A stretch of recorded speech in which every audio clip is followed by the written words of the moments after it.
صلوات.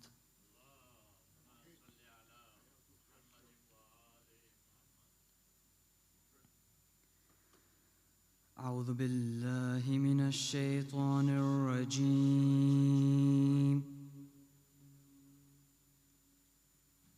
بسم الله الرحمن الرحيم.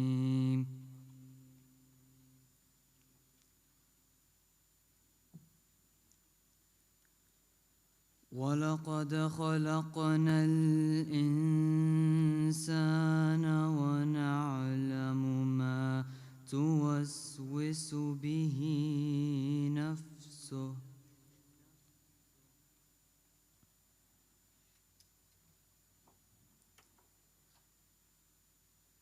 ونحن أقرب إليه من حبل الوريد.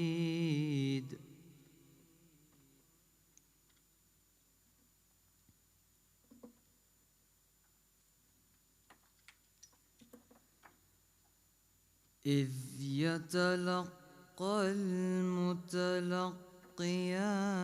عن اليمين وعن الشمال قعيد.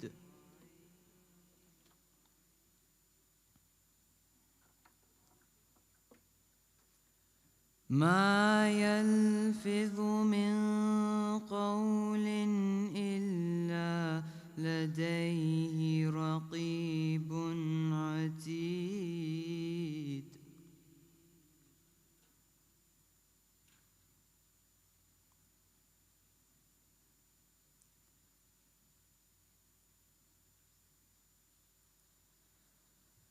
ولقد خلقنا الإنسان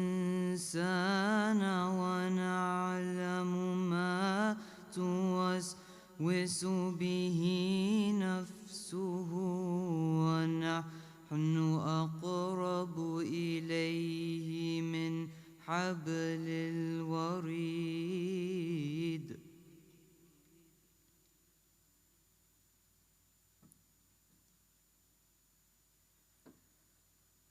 إذ يتلقى المتلقيان عن اليمين وعن الشمال قعيد.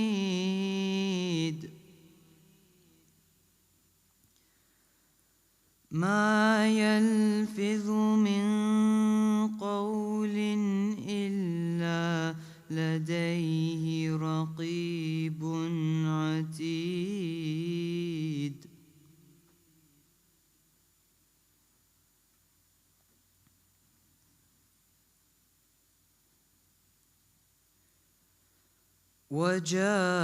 وجاءت سكرة الموت بالحق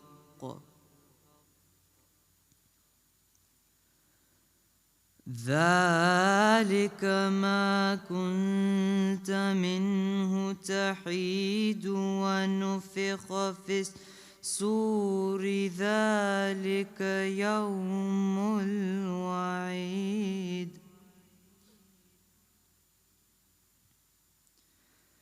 وجاءت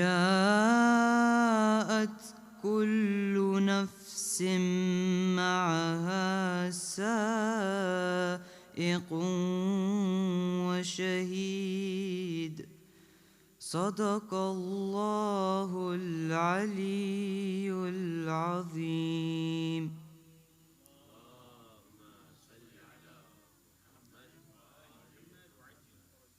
الفاتحة.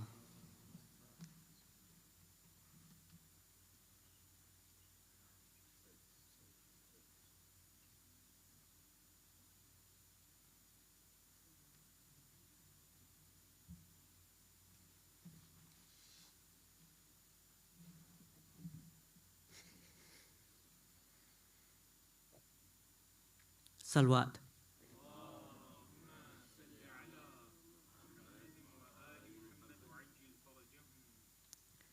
Kayamat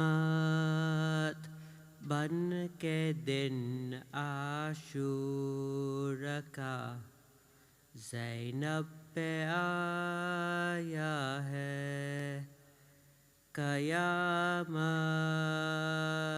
بن کے دن عاشور کا زینب پہ آیا ہے ہزاروں قاتلوں کے درمیاں زہرا کا جایا ہے ہزاروں قاتلوں کے درمیاں زہرا کا جایا ہے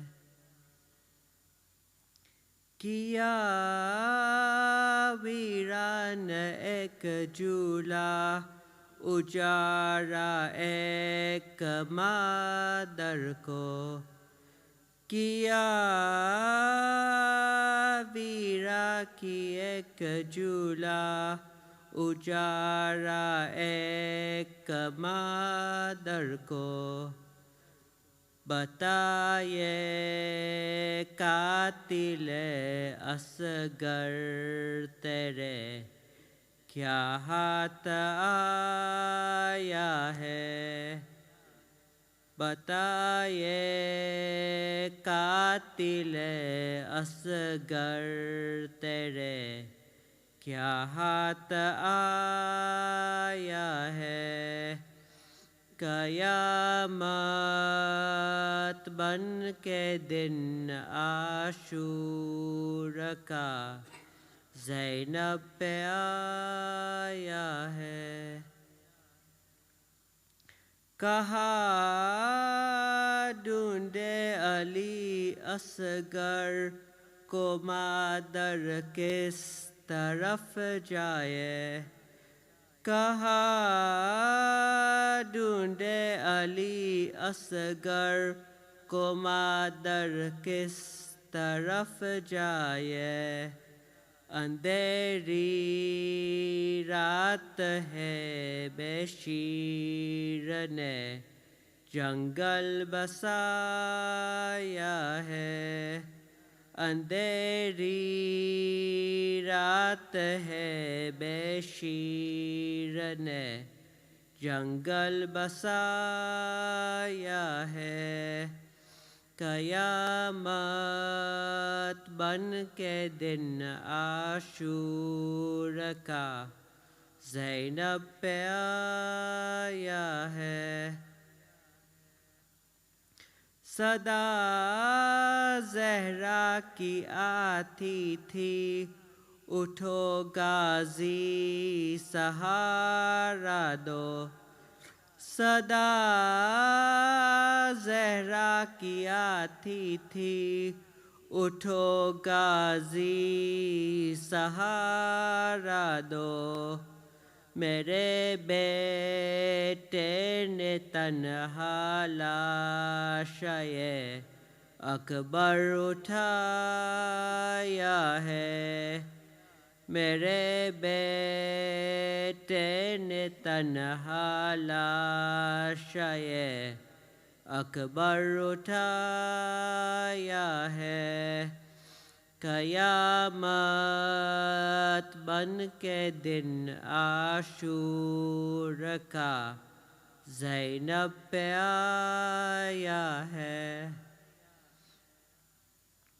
سکینہ روئی ہے شاید تماچے شمر نے مارے سکینہ روئی ہے شاید تماچے شمر نے مارے بدل کر کروٹ غازی کا لاشا تھر تھرایا ہے بدل کر کروٹ غازی کا لاشا تھر تھرایا ہے قیامت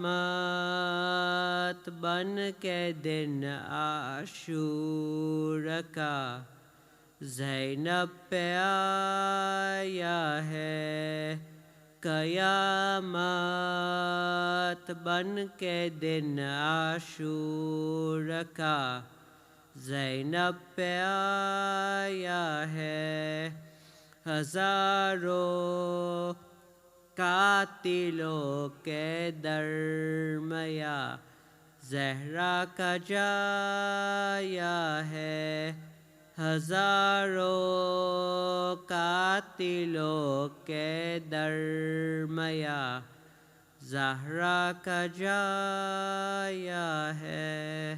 الفاتحہ۔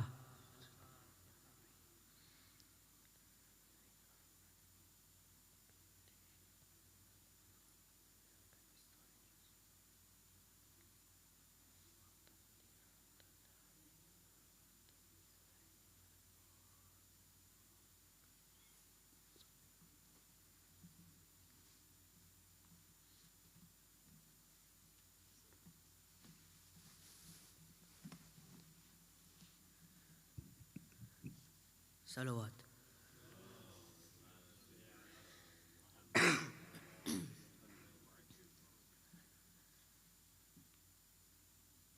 سقایا سکینہ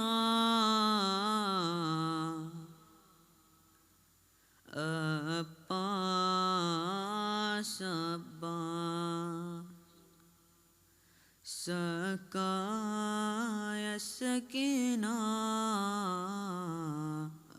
عباس عباس، گالوں پہ تماچے یوں ہی کھاتی تھی سکینہ،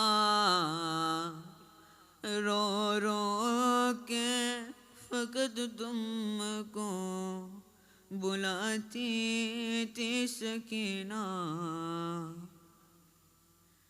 آ جاؤ خدا را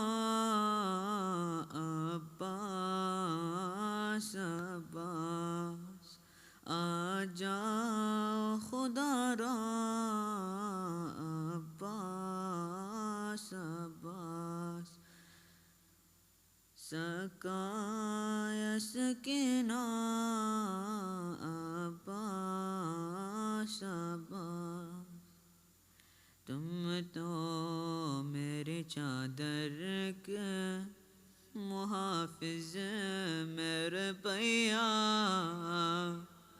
تم سو گئے میدان میں میرا چھن گیا پردہ، سر کھل گیا میرا عباس عباس، سر کھل گیا میرا عباس عباس، سقایا سکینہ عباس عباس، سنتی ہوں کہ دریا پہ ہوا قبضہ تمہارا، اے بھیا مگر خیموں میں تلک پانی نہ آیا،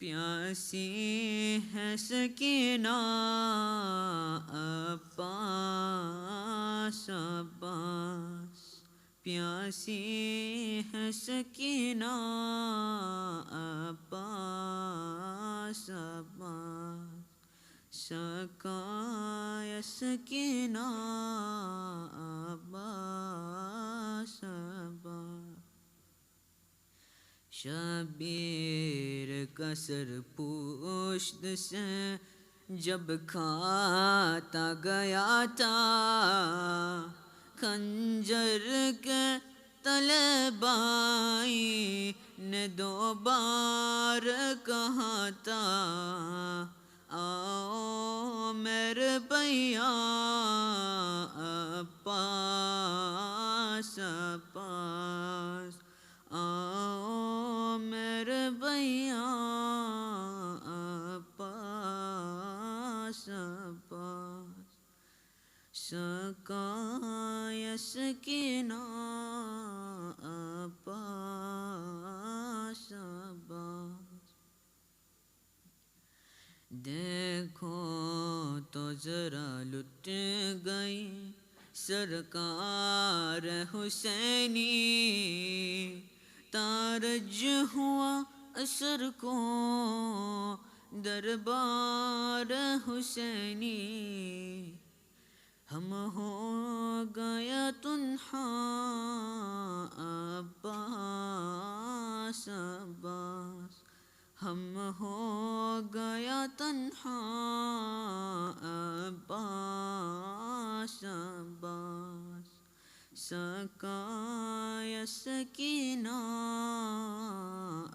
عباس عباس اللہ کسی کو بھی دکھائے نہ یہ منظر بے پردہ بہن بھائی کسر نو کے سنا پر اور بائی بھی ایسا عباس عباس اور بائی بھی ایسا عباس عباس سکائے سکینہ عباس عباس گالوں پہ تماچے یوں ہی کھاتی تھی سکینہ رو رو کے فقط تم کو بلاتی تھی سکینہ آ جاؤ خدا را عباس عباس آ جاؤ خدا را عباس عباس سکائے سکینہ عباس عباس صلوات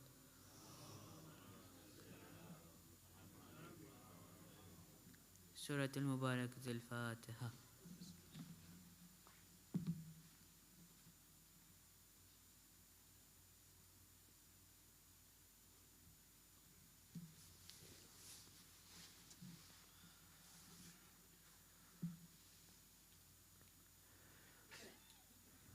بر محمد و آل محمد صلوات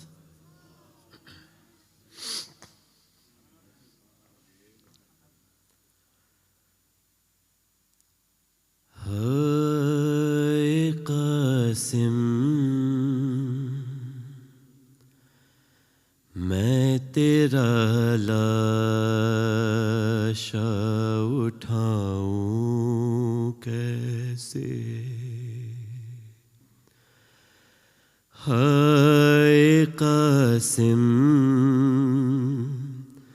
میں تیرا لاشا اٹھاؤں کیسے بولے سرور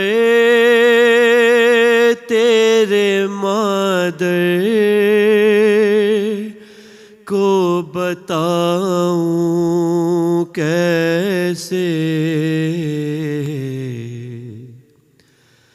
ہائے قاسم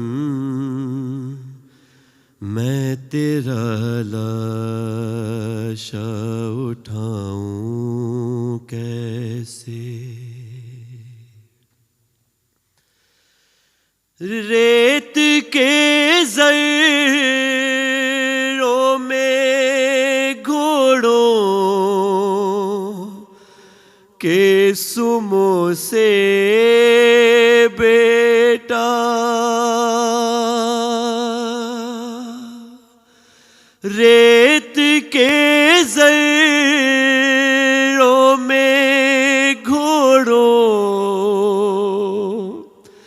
کے سمو سے بیٹا خود ہی بتلا میں تجھے ڈھونڈ کے لاؤں کیسے،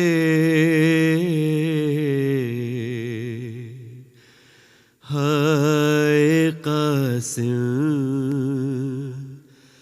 میں تیرا لاشا اٹھاؤں کیسے،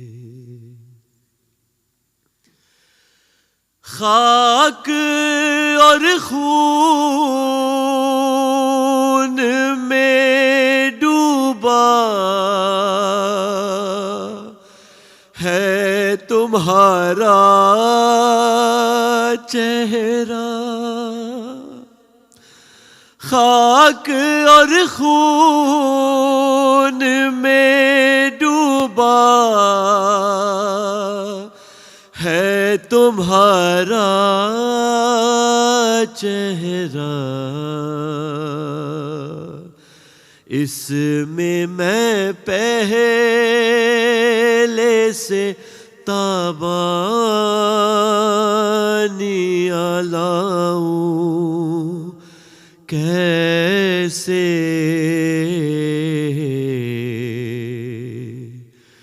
ہائے قاسم میں تیرا لاشا اٹھاؤں کیسے،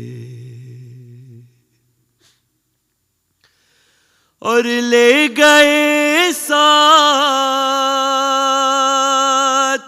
ہی رہوار تمہارے تن کو،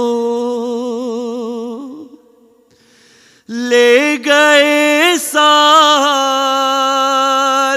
ہی رہوار تمہارے تن کو، یہ خبر جا کے میں فروا کو سناؤں کیسے،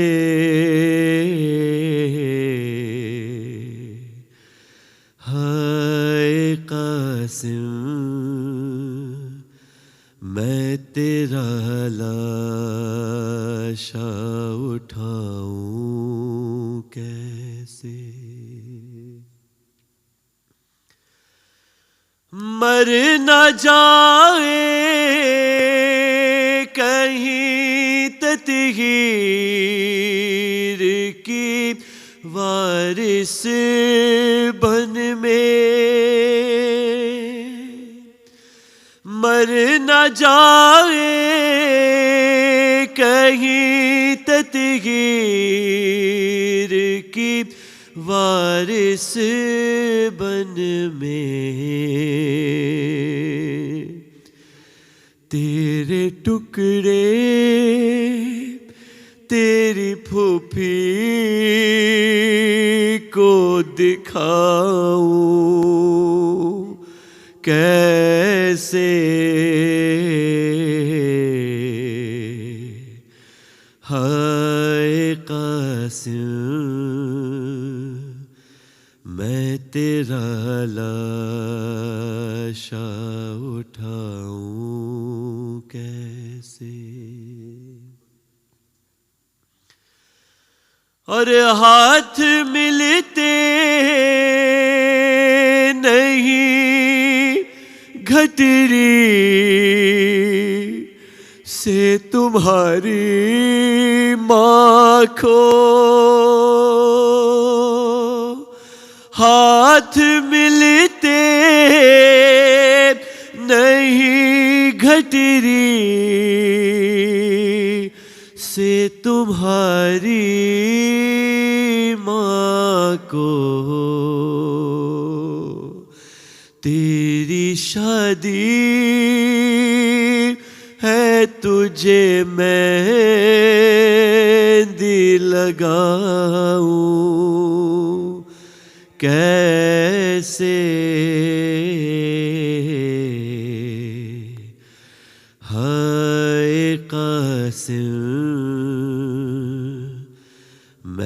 तेरा लाशा उठाऊं कैसे, हाय कासिम मैं तेरा लाशा उठाऊं कैसे। सूरत अल-मुबारकतुल फातिहा।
बर मुहम्मदिन व आले मुहम्मद सल्लल्लाहु अलैहि मुहम्मदिन व आले मुहम्मद वजिल फरज।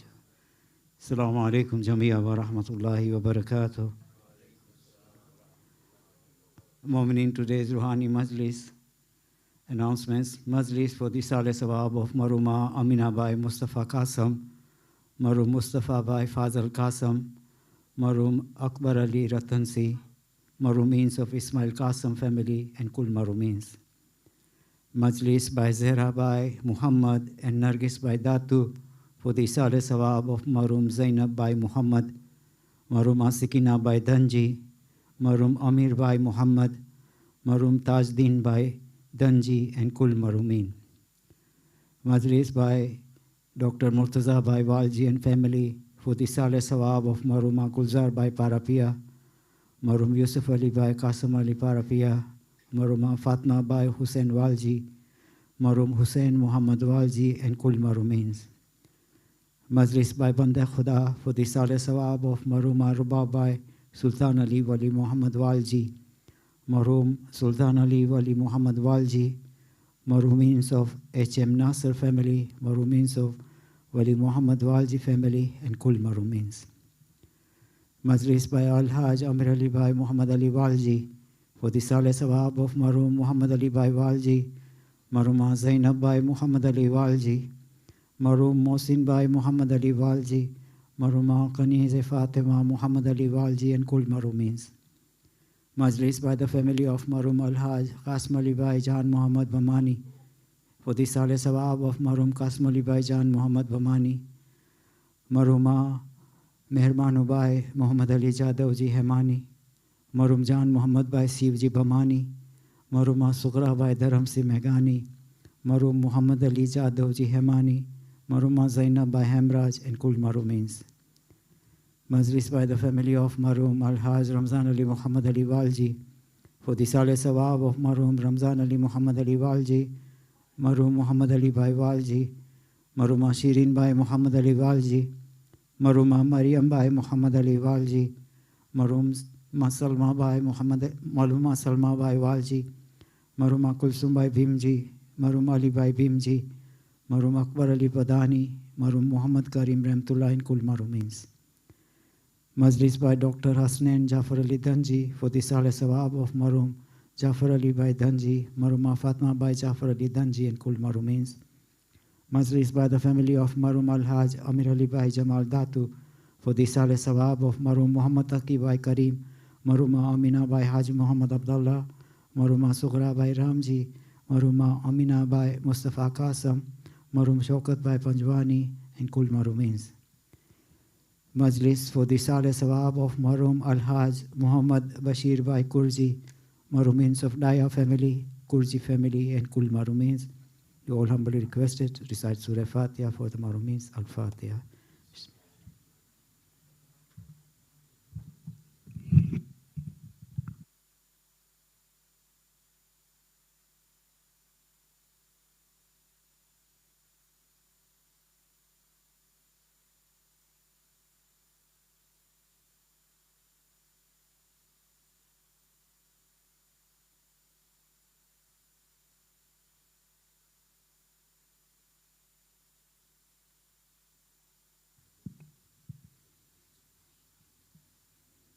بر محمد وآل محمد صلوات.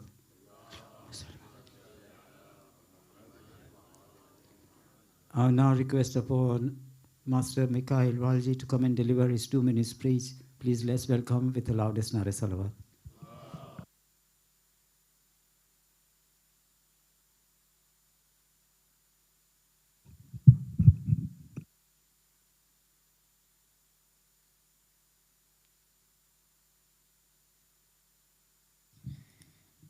Salawat.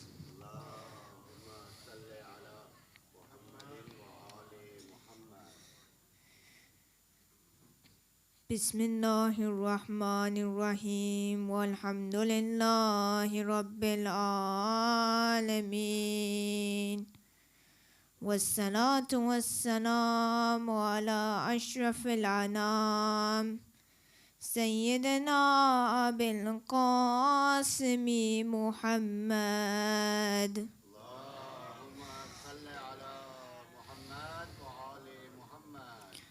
In the name of Allah, the most compassionate, the most merciful.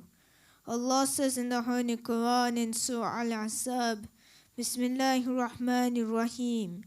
من المؤمنين رجال صدقوا ما آحدوا الله عليه فمنهم من قضى نحبه ومنهم من ينتظر وما بدلوا تبديلا. Among the believers are those who are true to the covenant they made with Allah. Some have fulfilled their vow and others are still waiting, and they have never changed in the least. O Azadar, Karbala was a land where promises were tested. There were those who had given their word to Imam Hussain alayhi salam in comfort, but when the danger came, they turned away. And there were those who came to Imam Hussain alayhi salam with nothing but faith, loyalty, and the willingness to give everything. On the night of Ashura, Imam Hussain alayhi salam gathered his family and companions. He praised and glorified Allah, then told them, O people of my family and my followers, take the darkness of this night as a means to live and save yourselves. These people seek no one but me. He gave permission to every person the freedom to leave, but no one moved. Qasim, still a young boy, asked, "Oh, uncle, does my name appear in the list of those who are going to be martyred tomorrow?" The Imam was deeply moved and asked him, "My son, how do you view death?" Qasim replied, "Oh, uncle, death is sweeter than honey for me." Then Imam Hussain said, "By Allah, you are among those who will be martyred with me." On the day of Ashura, the time came for Qasim to go to the battlefield. And so he said to Imam Hussain, "Oh dear uncle, it's my turn to go now. Please permit me." The Imam embraced him and they both wept until they became unconscious. After receiving permission, Qasim advanced. Humayd ibn Muslim says that a youth similar to the first sliver of the new moon stepped onto the battlefield. Everybody was amazed and no one knew who this child was. Qasim reached the battlefield with tears flowing from his eyes and said, "If you do not know me, I am the son of Hassan, the grandson of the chosen prophet. By the Lord of the house, I am Qasim from the family of Ali. We possess honor through our relationship with the Messenger of Allah. And this is Al-Hussein whom you surrounded and did not give even a sip of water from the flowing Euphrates. He fought bravely until the enemy surrounded him. He was struck down and fell to the ground, calling out, 'Alas! "Oh dear uncle, come to my aid." The narrator says that he could not understand how quickly Imam Hussain mounted the horse and attacked the army. He went on to the battlefield like a swift hunter. When Qasim fell from his horse, 200 horses surrounded him, and Qasim was trampled to death. As soon as the dust settled, people saw Qasim's head in his uncle's lap. Imam Hussain said, "Far be the nation who have killed you, while the enemy on the day of Qiyamah should be your grandfather, the Prophet." One by one, each member of those who were on the list shown to Qasim was slain on the battlefield. Alas, Imam Hussain stood in the desert of Karbala. He said, "O Allah, I have left all creation for your love. I have offered my children so that I may see you. Even if I were cut into pieces in your path, my heart would never incline towards anyone but you." O Azadar, Qasim was young, but on the plains of Karbala, he showed the world courage, loyalty, and faith. The lesson of Qasim is this: you are never too young to stand for the right. You are never too young to make a difference. You are never too young to choose the path of Imam Hussain alayhi salam. Inna lillahi wa inna ilayhi raji'un.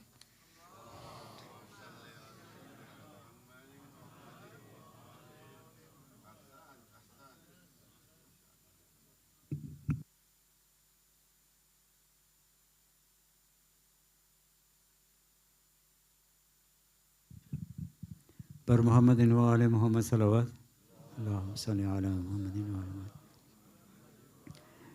Muhammadin. This evening we're very honored to have Brother Bakir Datu, who will be telling us regarding Imami rugs. Please let's welcome him with the loudest Nare salawat.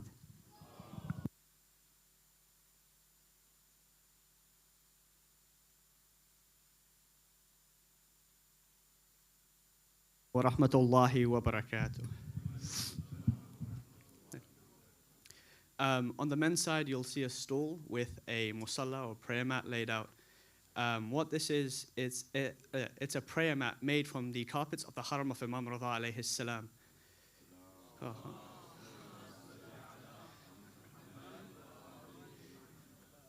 We've undertaken this project to source the carpets, take them, stitch them, cut them, and turn them into prayer mats, and bring them to the UK, and sort of sell them as a project because we believe it helps people gain a closeness to the Ahl al-Bayt. I know a number of you have bought the prayer mats on Laylatul Qadr, and the feedback I received was overwhelmingly positive. So I wanted the opportunity to do this again, and I thank the center for letting me do that. Even if you're not interested in buying a carpet, please come gain some shafa'ah from it. If you're on the women's side, unfortunately, we do not have a stall there. But if you look at the website, Imami Rugs, IMAMIRUGS.com, you can take a look at it there. We do sort of free deliveries in Peterborough. If you have any questions, I'll be in the stall next to the wudu khana. Thank you very much.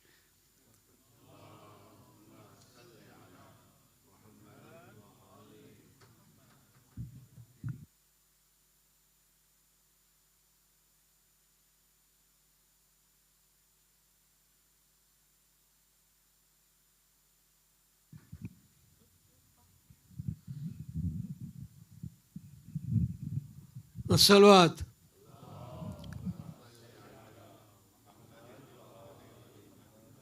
नारे तकबीर, नारे रिसालत, नारे Hydari.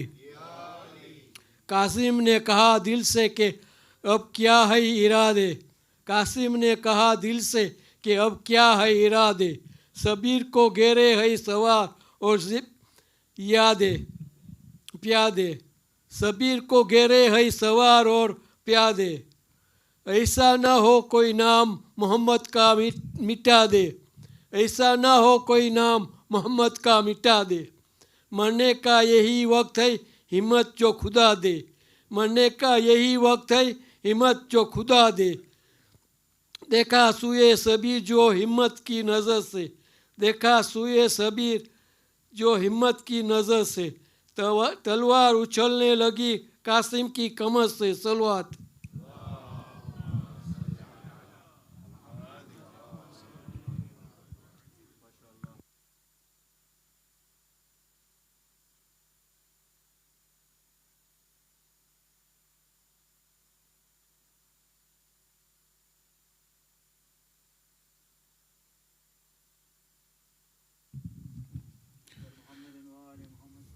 Allahumma salli ala Muhammad wa ali Muhammad.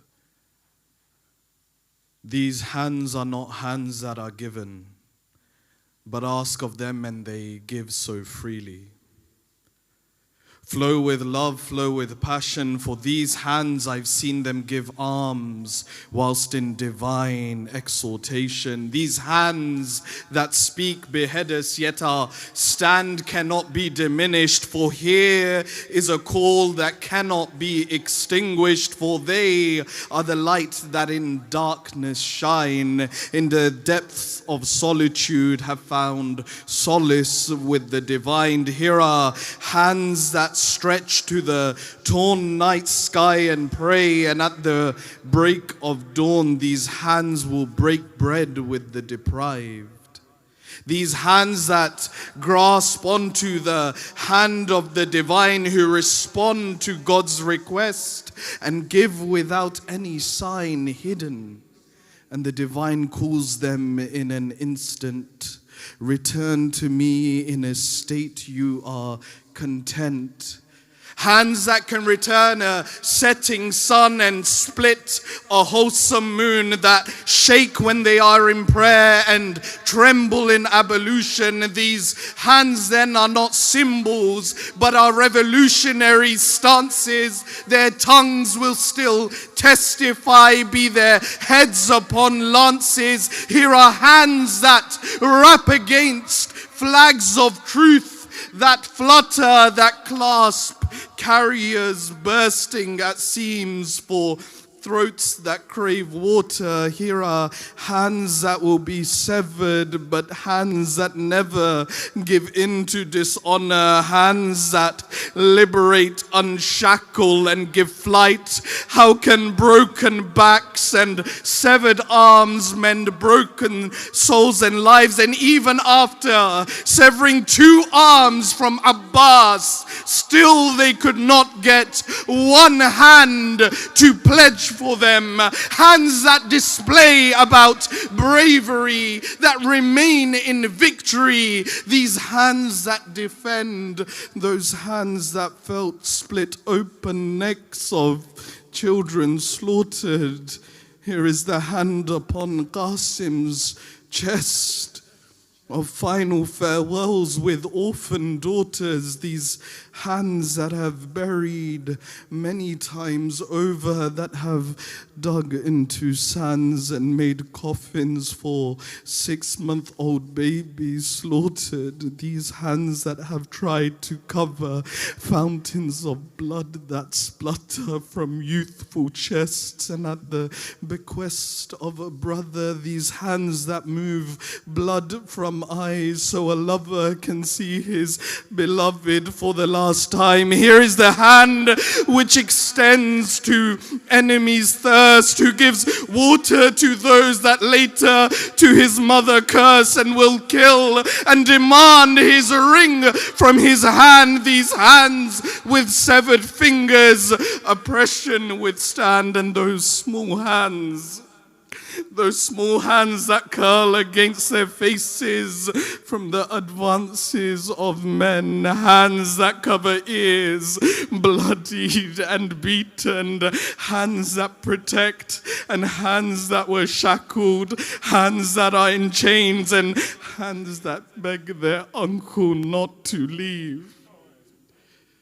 Here is the baby's hands that coo for thirst, and that woman's hand that have made men's kingdoms quiver, that demand with eloquence.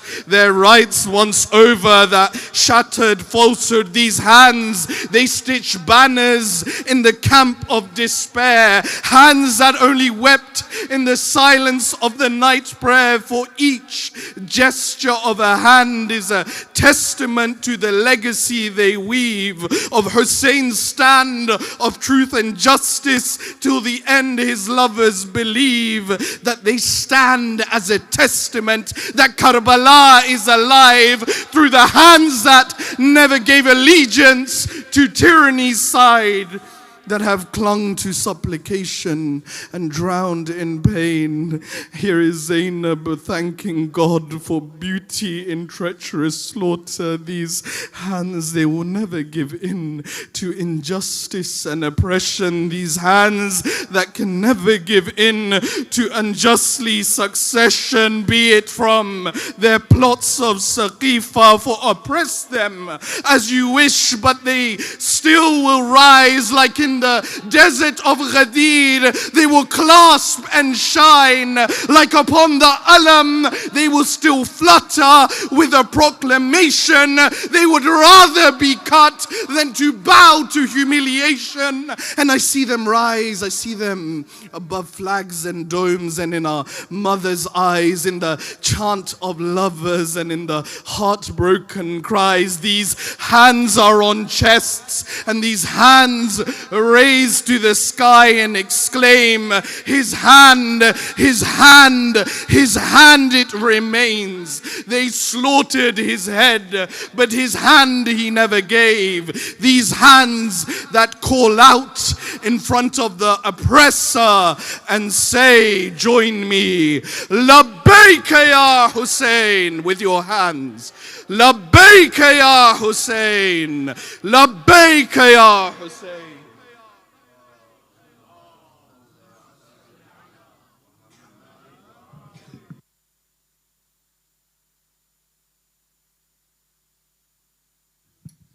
Bar Muhammadin wa ali Muhammad salawat.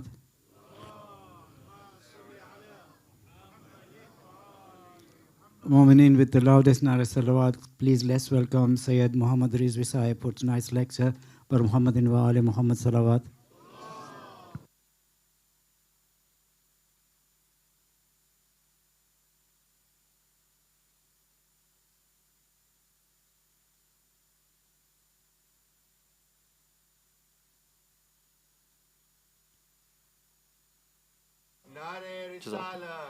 يا رسول الله يا عالم حسينيات بر محمد وآل محمد صلوات. اللهم صل على محمد وآل محمد وعجل فرجهم. أعوذ بالله من الشيطان الرجيم. بسم الله الرحمن الرحيم.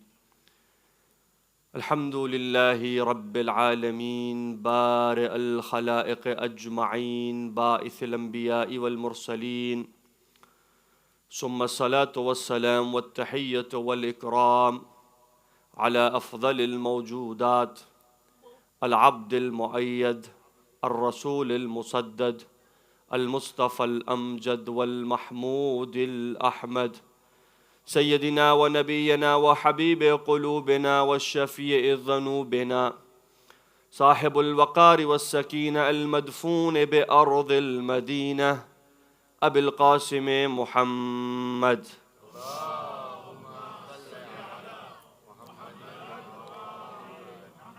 وآله الطيبين الطاهرين المعصومين المظلومين، ولعنة الدائمة على أعدائهم والمنكر فضائلهم وغاسب حقوقهم أجمعين من الأولين والآخرين. آمين يا رب العالمين. قال الله تبارك وتعالى في محكم كتابه: بسم الله الرحمن الرحيم. إذ أخرجه الذين كفروا ثاني اثنين إذ هما في الغار إذ يقول لصاحبه لا تحزن إن الله معنا. صدق الله العلي العظيم. صلوات. اللهم صل على محمد وآل محمد. For all of the marhumin, shuhada, ulama who have left. And just last night we've had some sad news coming out of Karachi, Pakistan, where a car full of takfiris has rammed into a majlis with some people injured. And as far as we last checked, one small girl who has passed from this incident. It's still early, it's being investigated. Let's remember them with the Surah Al-Fatiha. Bismillah ar-Rahman ar-Rahim.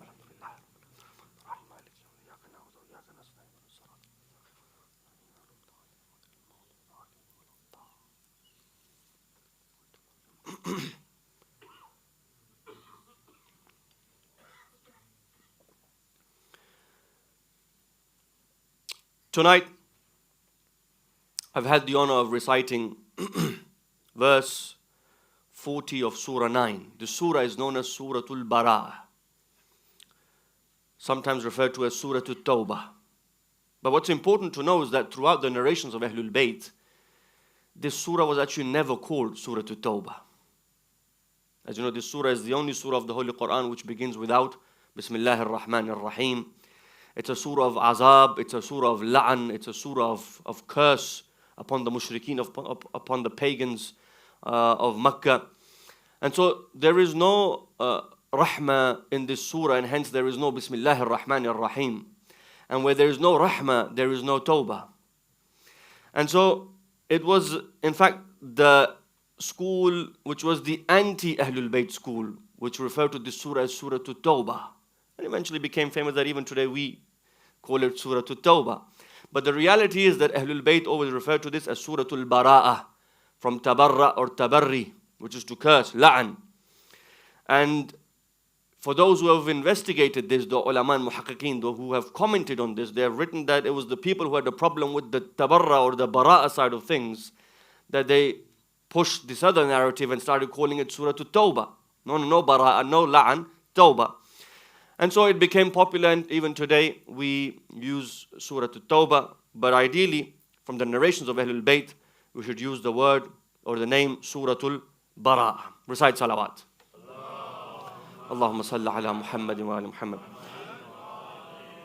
This verse that I recited is known as Ayatul Ghar, the verse of the cave. And this verse has been a verse of much attention throughout the centuries, of much polemics, munadhira, debate between Sunni and Shia in regards to the superiority of either Ali ibn Abi Talib or the first Caliph Abu Bakr.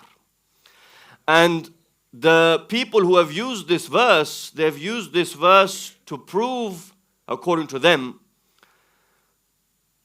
the superiority and the imamat and the khilafat of the first caliph. Okay? Let me translate it for you. إِذْ أَخْرَجَهُ الَّذِينَ كَفَرُوا ثَانِيَ اثْنَيْنِ. And when they forced him out, exiled him from the city, referring to the Prophet of Islam. When they exiled, when they forced Rasulullah out of the city, ثَانِيَ اثْنَيْنِ, he was the second of the two. إِذْ هُمَا فِي الْغَارِ, and when they were both in the cave, the Prophet and his companion, the famous night of Hijrah, when the Prophet of Islam and the companion was in the cave. إِذْ يَقُولُ لِصَاحِبِهِ, and then when the Prophet said to his companion, لَا تَحْزَنْ, don't grieve, don't fear. إِنَّ اللَّهَ مَعَنَا, Allah is with us. So, the famous commentator of the Holy Quran, Fakhruddin al-Razi, Imam Fakhruddin al-Razi, one of the major mufassirun of the Holy Quran, عند السنة, with Ahl Sunnati wal Jama'ah. He has used this one ayah, and not even the whole ayah, a part of this ayah, Thani Ithnain, the second to the Prophet.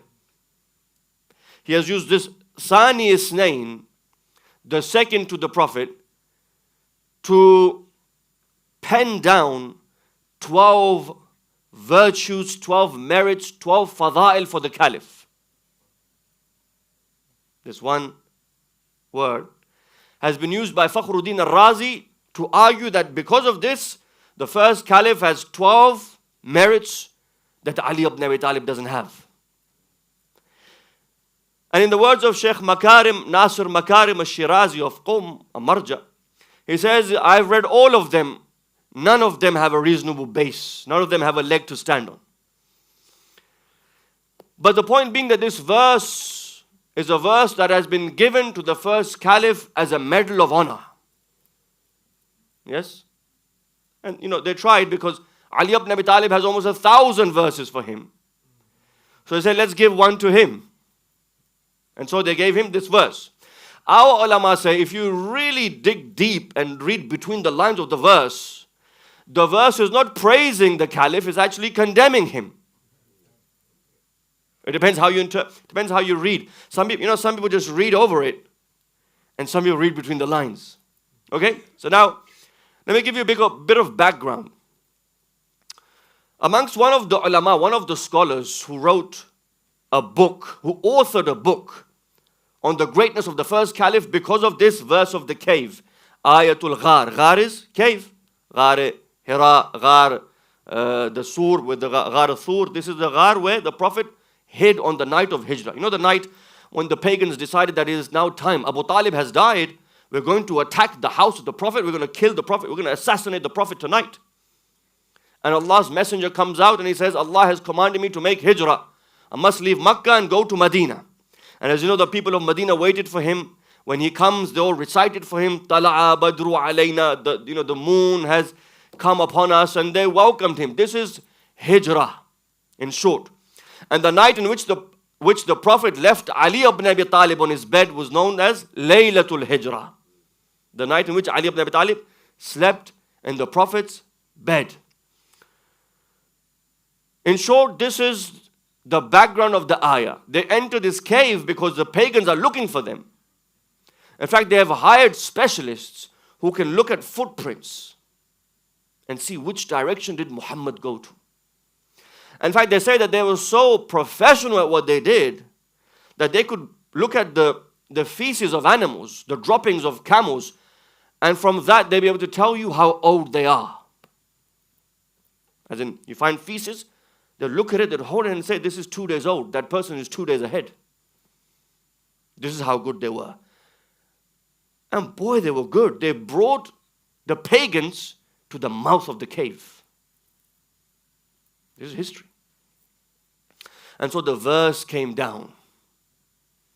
And when they exiled him out of the city, ثاني اثنين, he was the second of the two. إذ هما في الغار, and when they were in the cave, إذ يقول لصاحبه, and when he said to his companion, law تحزن, don't fear, إن الله معنا. They said, Subhanallah.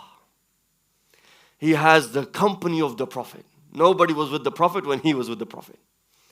They said, Subhanallah, this proves that if anyone is the wasi of the Prophet, it's the Caliph. Why? Because if the Prophet had died in that state or was killed, who would he make his wasiyah to? Of course, him. They say, Subhanallah, he is with the Prophet. He enjoys privacy with the Prophet. Seclusion with the Prophet. Nobody was in the ghar except the Caliph. And so him being in the cave with the Prophet is greater than getting left behind sleeping on a bed. As in, if the Prophet really cared for Ali ibn Abi Talib, he would take Ali and leave him to die. Yes? This is their aqidah, but not mine. You're looking at me like, this is theirs.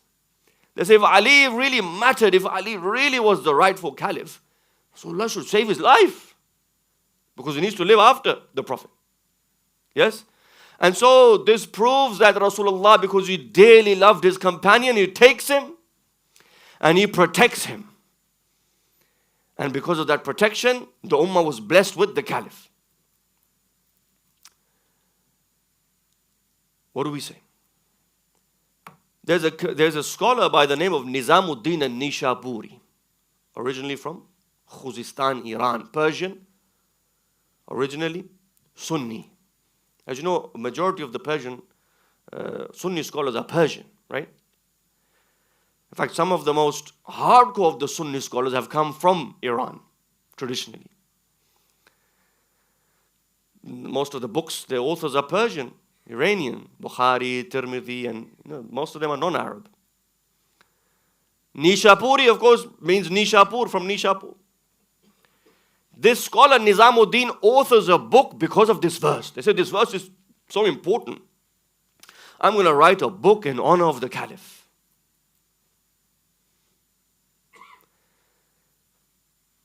A number of years later, there is another scholar by the name of a Shaheed, who's a Shaheed, a Sayyid Qadi Nurullah Shushtari. Maybe many of you have heard the name, and maybe many of you have not heard this name. They call him a Shaheed al-Thalith, the third martyr. You know, you've heard of Shaheed al-Awwal, the first martyr, who's known for his famous book, Al-Lum'atu Dimishqiyya. This is the book, heavy book on fiqh, heavily taught in the Hawza. They say if you haven't studied this book, you haven't graduated from the Hawza yet. That's how important this book is. Al-Lum'atu Dimishqiyya. And he wrote this book in 7 days when he was in prison. And eventually he was killed. He was beheaded. Why? Because some of the contemporaries, the non-Shia muftis, came and said, he's a Shia. He curses the caliphs. And so he was brought in front of the authorities, or the Ottoman at that time. They had him beheaded. And because of the way they killed him, they called him the first Shaheed.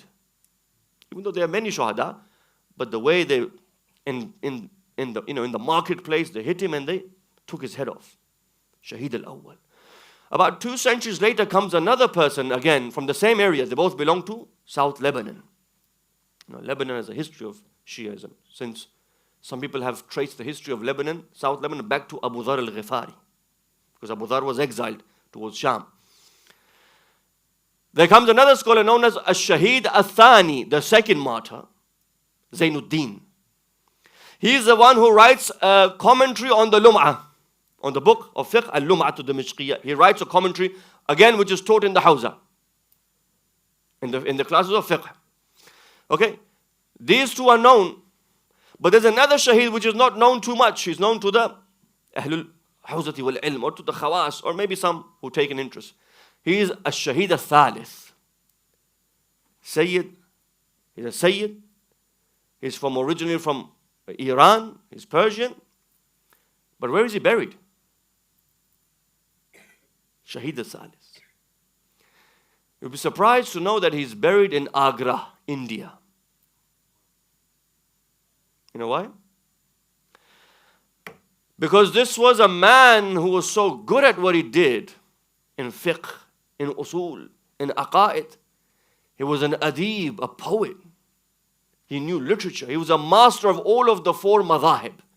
Despite being a Shia Ja'fari, he knew the Hanbali, the Hanafi, the Maliki, the Shafi'i. He knew all of the schools of the thoughts of the Sunni madhab. When he left Iran for India under the Mughal emperors to go and spread Shiaism into India, he lived for a time in Taqiyya because the situation was such that he couldn't openly declare. But because of how good he was and how high his reputation was, the king of that time, Akbar Shah, offered him a job that many of the muftis would have died for. What job? Why don't you become the Qadi al-Qudda, the chief justice, the chief jurist? You pass, you will sit, and you will give judgment. Mughal kings. India's rule of Mughal kings, a huge history of the Indian subcontinent. Akbar Shah was the one who offered him a job. He said, I'm not interested. He says, no, do it.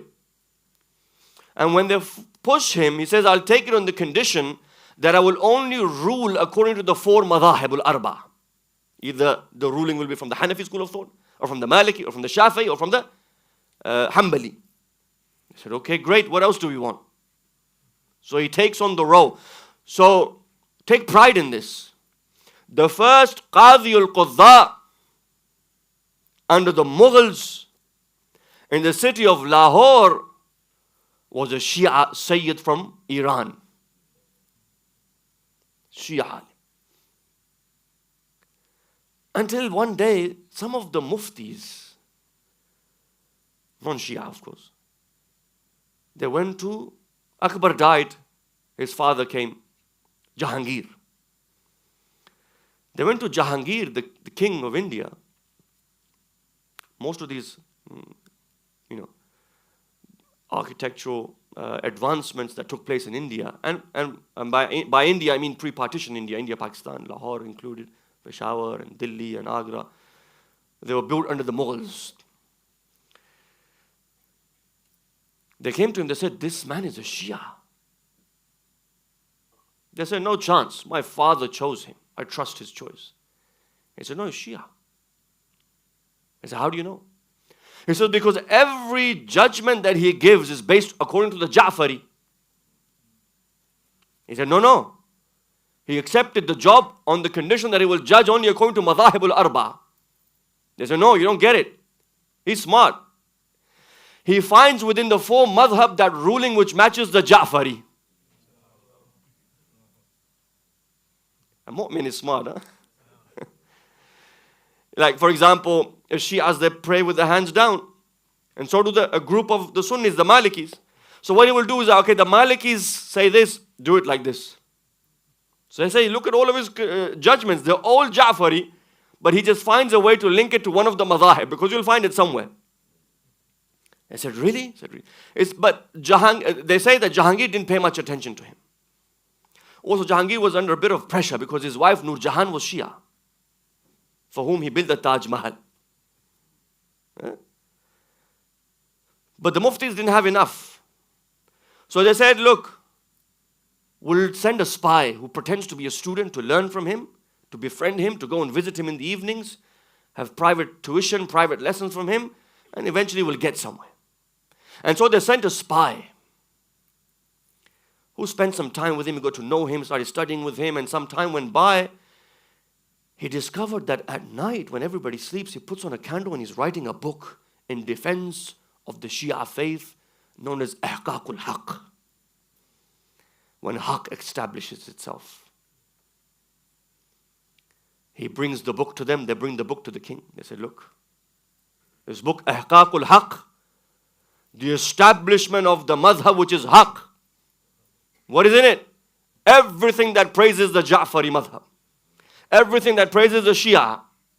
As a result of that book, Jahangir had him lashed a number of times, 50 lashes or whatever. It is said that he didn't even reach half of the lashes. The Sayyid died under that. His body was thrown in trash until eventually they were buried. And it is said that Nur Jahan had him buried and she had those muftis killed after. Because she was a Shia, Persian Shia. Khair. The point being, this is Shaheed al-Thalith. He writes a book to reply to that Nizamuddin al-Nishapuri who writes a book on the verse of the cave. What does he call it? Kashful Awar fi tafsir ayat al-Ghar. Uncovering the flaws in the interpretation of the verse of the cave. So he writes a book, the Nishapuri, the Sunni. He says this verse is amazing, it proves everything for the Caliph. He writes a book in response, uncovering the flaws when it comes to interpretation of the Ayatul Ghar. When the Sayyid is, when he passes, another Nasibi Wahhabi rises from another area in India by the name of Allahabad. City in India? Allahabad. Muhammad Fakhir Allahabadi. He writes another book to respond to Ash-Shaheed al-Salis, Durratul Tahqiq fi Nusrat al-Siddiq. Pearls of research in defense of the truthful Siddiq. You know who the Siddiq is. Well, after him comes another response from where now? Lucknow. Ayatollah Sayyid Mir Hamid Hussain Lucknowi Musawi writes a book in response to this Nasibi Allahabadi who responds to Shaheed al-Salis. And his book is called, look at the names of the books. His book is called Al-Azb al-Battar fi Naqzi Tamassuki bi Ayat al-Ghar. The cutting sword which cuts through this argument of the cave, of the verse of the cave. Look at the ayat. Now you understand, some people say, I hear this, Pakistani and Indian ulama are so heavy on polemics, munadhara and debate. That's because you don't know the history.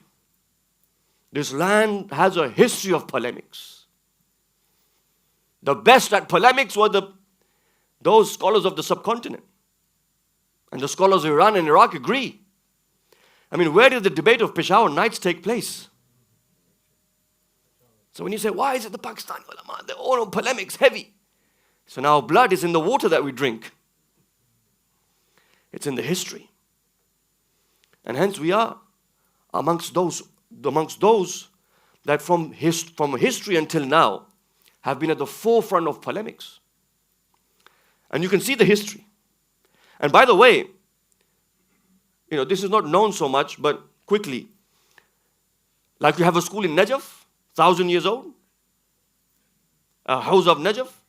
You have a house in Sheikh Tusi developed that. House of Qom by Sheikh Al-Ha'iri. You had a house in Hilla in the 13th, 14th century. That was run by Muhaqqiq al-Hilli, the famous Allama al-Hilli. It was so good that it put Baghdad out of business. But maybe a lot of people don't know that 200 years back there was a house in Lucknow when these scholars were active that I've just mentioned. And like Hilla has died, the house of Hilla it was very active. But now there's no house in Hilla as such.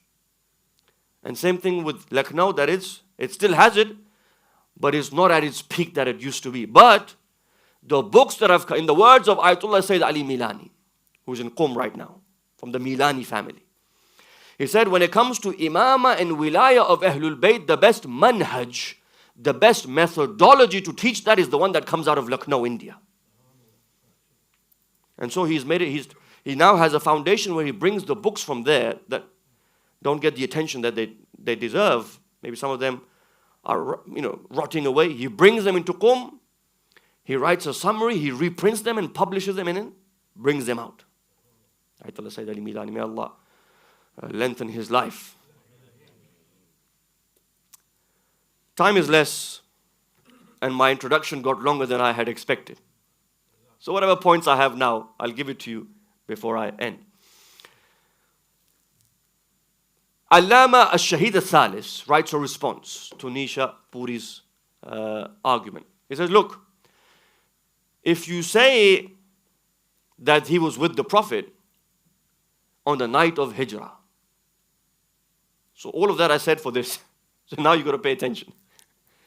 He said, if you say that he was with the Prophet, number one, historically it's not established that when the Prophet left, he had anybody with him.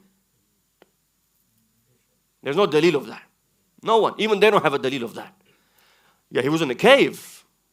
But when the Prophet left Mecca for Medina, nobody was with the Prophet. Yes? In fact, the Quran says, وَإِذْ أَخْرَجَهُ الَّذِينَ أَخْرَجَهُ when they force him out, when they drive him out, when they expel him. One. أَخْرَجَهُ. This damir, this pronoun is one. Allahu. Allah is one.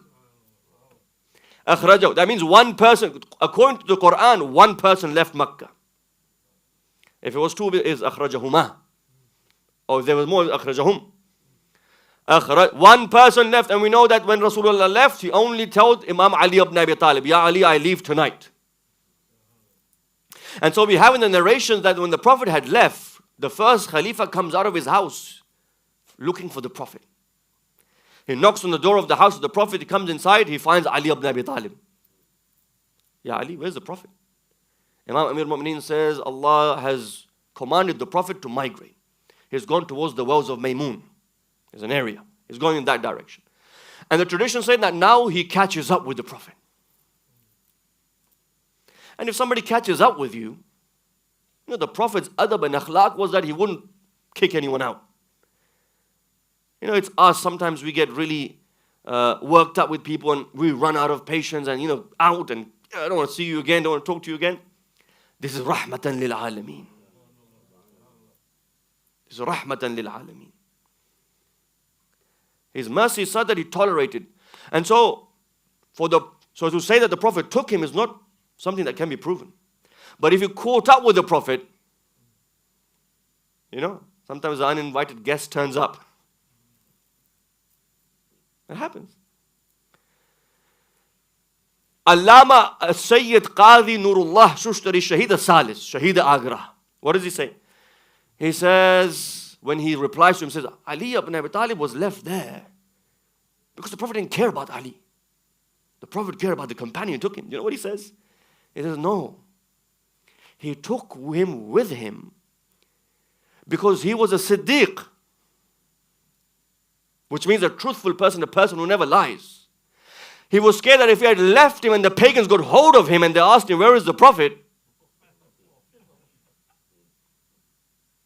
And he's a Siddiq, right? He doesn't lie. This is the Aqidah of the Ahlul Sunnati wal Jama'ah. That he has never lied, he never lies. Al-Shahid al-Thalith, Al-Sayyid Nurullah, rahimahullah.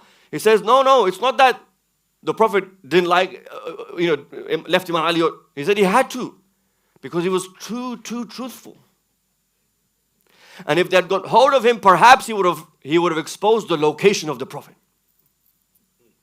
And he trusted Ali ibn Abi Talib that Ali would not say anything. Yes? Number one. Number two, when they say Thani Ithnain, what do they say? They say, look, he's a second. Ali was left there. He's a second. Nobody was there. One of the ulama says, he says, how do you know that if the Prophet had asked him to stay, he would have stayed? You know, the Prophet asked, Ayyukum yabitu ala firashi. Which one of you will sleep in my bed tonight while I leave? Wa ana adman lahu al-jannah. Admanu lahu al-jannata. And I will promise him paradise. The one who sleeps in my bed. I will promise them paradise. The hadith says everybody is quiet except Amir al-Mu'mineen. Again, the Prophet says, Ayyukum yabitu ala firashi. Which one of you will sleep on my bed? The Prophet is guaranteeing paradise. And yet, nobody wants it except Ali ibn Abi Talib. Free paradise. Nobody wants it except Amir al-Mu'mineen alayhi salam. So he says, Shahid al-Thalith says, then why is it that he didn't jump at the opportunity of paradise where Ali jumped at it? Yes? And there is no guarantee that if the Prophet had asked him instead of Ali, why don't you sleep here because they might attack me, that he would have agreed. We don't have any evidence to suggest that he would have agreed. Yeah? Because the bravery of Ali is known and the bravery of the Caliph is well known as well. He said this point that they raise, a Thani Ithnain, the second of the two. He says that's just representing repetition. A number. Yeah, he was second of the two. But he says, but even with that, there's a problem. Why? Because your own historians have written when they entered the cave, the Caliph was muqaddam, the Prophet was muakhar. Which means the Caliph enters the cave first and the Prophet enters behind him. Thani Ithnain. So he's saying what you're using as the second of the two to praise the Caliph, actually this is where Allah refers to the Prophet. Yes? It was a habit, to take things and give it to the Khulafa. Like what some of the names of Imam Ali that were given to the Khulafa.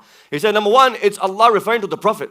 And your own narrations, your own hadith work, biography work of the Prophet suggests that he enters first. He was in a rush to get in, right? The Prophet is outside, he's inside. And the Prophet comes in after. He says, even if you flip it back to how you want to interpret the ayah, because the debate is on interpretation of the ayah. He says, if you say he's the second of the two, what do you mean? It says, An-Nishaburi says he's the second in the words that, in the meaning that if there's anyone who has ilm after Rasulullah, it's him. If there's any greatness after Rasulullah, it's him. He's with the Prophet in the cave. He's with the Prophet. He's buried next to the Prophet. In the mahafil, he would sit next to the Prophet. He says, no, there is a clear tradition where once a group of people came to the Caliph. He said that cannot be, because this contradicts many of the narrations. For example, Jalaluddin as-Suyuti records this tradition. Once somebody came to the Caliph and said, "You are the Caliph. And we have heard that the Caliph knows the complete Quran." This ayah of Surah Al-Abasa says, وَفَاكِهَةً وَأَبَّةً. Fakiha, we know, it means fruits. What is this abba? You know what it says? أَيُّ سَمَاءٍ تُذِلُّنِي وَأَيُّ أَرْضٍ تُقِلُّنِي إِذَا قُلْتُ فِي كِتَابِ اللَّهِ مَا لَا أَعْلَمُ. He says, the Caliph now says, which sky would shade me and which land would carry me if I said something about the Quran which I didn't know? He says, what is this ab? وَفَاكِهَةٌ وَأَبَّةٌ. It's Surah Abasa. It's a verse of the Quran. وَفَاكِهَةٌ, fruits. Abba, what is that? In other words, he says, I don't know. So you have two types of caliphs. You have a caliph who says, I don't know. And then in Kufa, you have a caliph who says, Saluni, Saluni, qabla an tafqidun.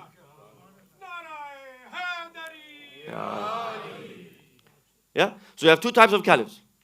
There's one who says, which sky would shade over me and which land would carry me if I was to give my opinion about something which I had no idea about. They came to Imam Amir al-Mu'mineen. They said, yeah, Amir al-Mu'mineen, he's failed to answer the question. What is the jawab? The Prophet says the Imam says he claims to be the Caliph of the Prophet. And he doesn't know simple ayat. Where fakiha means fruit. Abba means vegetation. Simple ayat. So again, from this point, which has come up in their own books, we know that he cannot be second in ilm, second in knowledge. Some of them said, no, he was so beloved to the Prophet that whenever the Prophet would, and subhanallah, you know, there is lying, and then there is this. They said that when the Prophet missed Jannah, he would kiss the Caliph's beard, grey beard. Yeah, I tell you, there is lying, and then there is this. Recite salawat, please.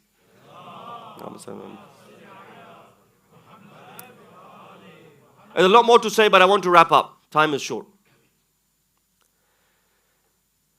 And so, Ash-Shaheed al-Thalith replies to each and every point. Yes? But then there's another point, which our ulama say does not go in the Caliph's favor. Why?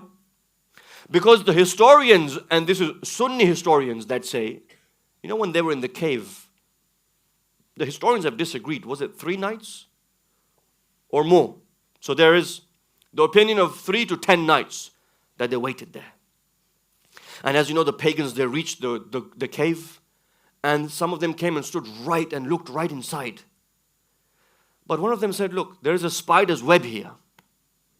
And there's bird, you know, pigeons have given eggs, there are birds here, they're still sitting here. And there's a tree right in front of it. So it's highly unlikely anybody's in there. It is said at that moment when they came so close, the Caliph began to cry. He got scared. It's in the Quran. That the Prophet had to tell him, La tahzan. Don't cry. You know, at a time like this, where even a pin drop silence can give away your location. At a time when you don't need noise. He starts to make noise. And then there is a group of our scholars that say, well, perhaps it was intentional. Okay? Anyway, the point is that he started to make noise. And the Prophet said to him, La tahzan. Inna Allah ma'ana.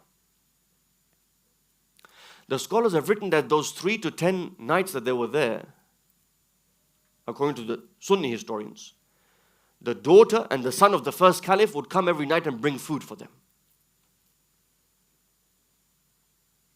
So that means that the company is not exclusive. And not only that, some of them have gone as far as written that the camel who they rented the camel from, the guy with the camel, you know, used to rent a camel.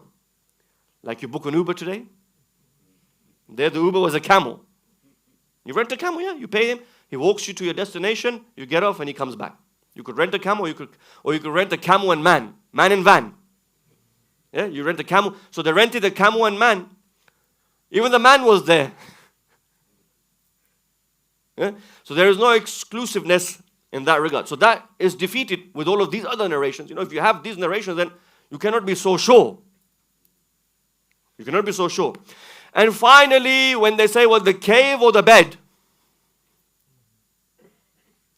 we say here there is a man who cried that the Prophet had to remind him, Allah is with us. They say Allah is with him. No, but the Quran says, وَنَحْنُ أَقْرَبُ إِلَيْهِ مِنْ حَبْلِ الْوَرِيدِ. Allah is with everyone. Saying that he was two, there was one and then there was two. There was one, the Prophet, and he was the second. 1, 2, ثاني اثنين is like saying, Allah says in Surah Al-Mujadila, مَا يَكُونُ مِن نَجْوَةٍ ثَلَاثَ إِلَّا هُوَ رَابِعُهُمْ. Whenever there is 3 of you in a private conversation, remember that Allah is the 4th. And whenever there is 5 of you, Allah is the 6th. So if being the second is a merit, then Allah is the 4th. Allah is the 6th. To summarize and to end, the cave or the bed. Here there is a person in the cave who's with the Prophet and is crying. Here is a person who sleeps under the shadow of the daggers and the swords. And when he gets up, they said, Ya Ali, how did you sleep that night? He says, Wallah, that was the most peaceful sleep of my life. Why? Why? Because I knew that I am putting my life on the line for the Habib of Allah.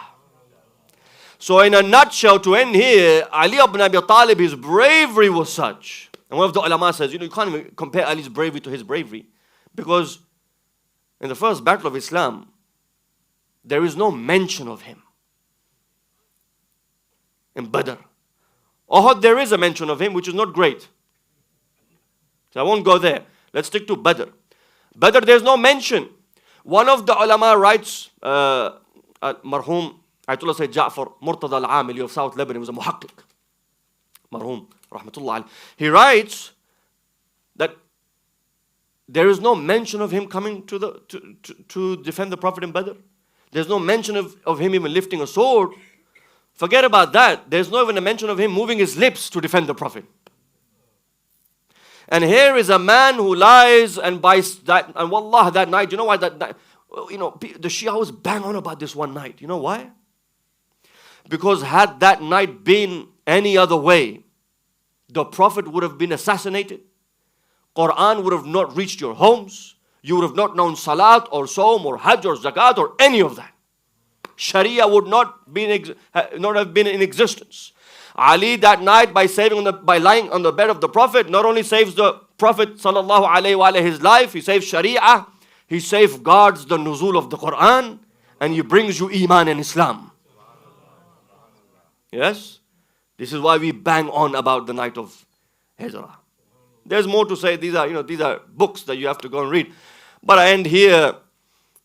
Ali ibn Abi Talib had no fear. The word fear was not in the dictionary of Ali ibn Abi Talib. And such is the case for the grandson of Ali ibn Abi Talib, who says, Al-Mawtu ahla min al-asal. When Imam Hussain asks, Qasim, kayfa al-mawtu indak ya bunayya? How do you find death? This is the grandson of Ali ibn Abi Talib. This is the son of Hassan al-Mujtaba.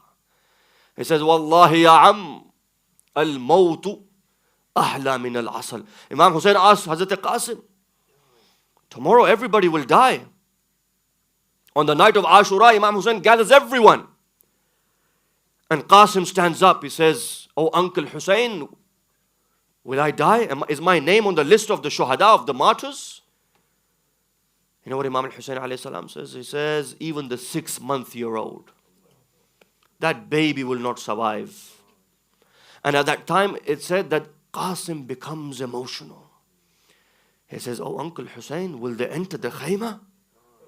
Such was the honor of the men of Banu Hashim, that they would not tolerate another man enter where their women be. And you know how Imam Hussain calms him down? Even though they will enter. Do you know how Imam Hussain alayhi salam calms him down? He says, No, my son, I will bring out Ali al-Asghar onto my hands.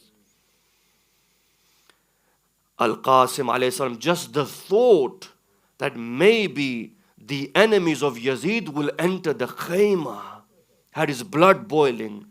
Now I ask you, imagine the heart of Imam Sajjad. Ajrakum ala Allah. When the final nights, Ya Shi'ata ala Muhammadin. These are the final nights, the nights of Girya. Imagine what it felt like at that moment when Imam Hussain says to Qasim, "O Qasim, no, I will bring them out. This is the son of Hassan. Today, Hussain will lift his body from the ground in a state that half of his body will be hanging from the other half." Ajrakum ala Allah. Imam al-Hussain loved his brother Hassan. If there's anything that reminded Imam al-Hussain of Hassan, that was Qasim, Qasim. Ajrakum ala Allah, O Shia ala Muhammadin. Tonight, this night, dedicate this night to Imam al-Hassan. You know, when Imam al-Hassan was dying, he was poisoned. He says, "Bring my son Qasim." They bring Qasim and Qasim was only 3 years of old. They bring him and they put him on the chest of Aba Abdullah, on the chest of Abu Muhammad al-Hassan ibn Ali. Imam Hassan says, "Oh Qasim, you are young." And he says this to his mother. He says, "Qasim is young, but I see a day will come where my brother will be all alone. I tie a taweez to his arm." There was a message in it. Imam Hassan had tied a message to the arm of Qasim. And he says to Qasim, "Oh Qasim, you're young, but if ever there comes a day which is the most difficult day of your life, open this taweez. Ajrakum ala Allah." Wo din aa gaya. وہ دن آ گیا کہ جناب قاسم نے کہا اب اس سے مشکل دن کیا ہو سکتا ہے. جب جناب قاسم نے متعدد مرتبہ امام حسین سے اجازت مانگی کہ چچا مجھے اجازت دیجئے. جناب قاسم کے بارے میں مشہور ہے، بار بار یہ کہتے تھے کہ جب تک قاسم کے ہاتھ میں تلوار ہے نا، کوئی حسین کے قریب نہیں آ سکتا، کوئی میرے چچا کے قریب نہیں آ سکتا. بس عزادارو آ گئے جناب قاسم خدمت امام حسین میں، کہا چچا جان مرنے کی اجازت دیجئے. بس ایک مرتبہ امام حسین نے قاسم کو سر سے پاؤں تک دیکھا اور شاید اپنے بھائی حسن کی یاد آ گئی. جناب مولا حسین نے قاسم کو سینے سے لگا لیا اور مقتل کے روایت کا جملہ ہے کہ اتنا روئے ہیں قاسم اور حسین کہ دونوں بیہوش ہو کے گر پڑے. یعنی جہاں جناب علی اکبر کو رخصت کیا تھا نا مولا حسین نے، اس وقت بھی امام حسین روئے نہیں تھے اتنا، لیکن جب قاسم کو رخصت کرنے کی باری آئی تو مولا حسین اتنا روئے کہ دونوں بیہوش ہو گئے. اجرکم علی اللہ. بس اب ایک مرتبہ جب یہ اٹھے ہیں، جناب قاسم کہتے ہیں مجھے اجازت نہیں ملی. جناب قاسم خیمے سے باہر آئے، ایک گوشے میں پریشان حال جا کے قاسم بیٹھ گئے. ہاں زادارو اپنے سر کو جھکا لیا قاسم نے. پھر یاد آ گیا کہ باپ نے وصیت کی تھی کہ ایک ایسا وقت آئے گا جو بہت مشکل ہوگا. عاشور کے دن سے زیادہ مصیبت والا دن کیا ہو سکتا ہے. قاسم نے وہ تعویذ کھولا، کیا دیکھا؟ باپ کی وصیت تھی. کیا لکھا ہے؟ اے میرے لال قاسم، ایک دن آئے گا کہ میرا بھائی دشمنوں میں گھیر لیا جائے گا. اے قاسم میں حسن موجود نہ ہوں گا، لیکن اے قاسم اگر بھائی میرا اجازت نہ دے تو یہ تعویذ پیش کر دینا. بس ایک مرتبہ قاسم خوش ہوئے، دوڑتے ہوئے امام حسین کی خدمت میں آ گئے. کہا چچا جان اب تو اجازت دے دیجئے، یہ میرے باپ کی وصیت تھی، میں اپنے باپ کی وصیت پہ عمل کرنا چاہتا ہوں.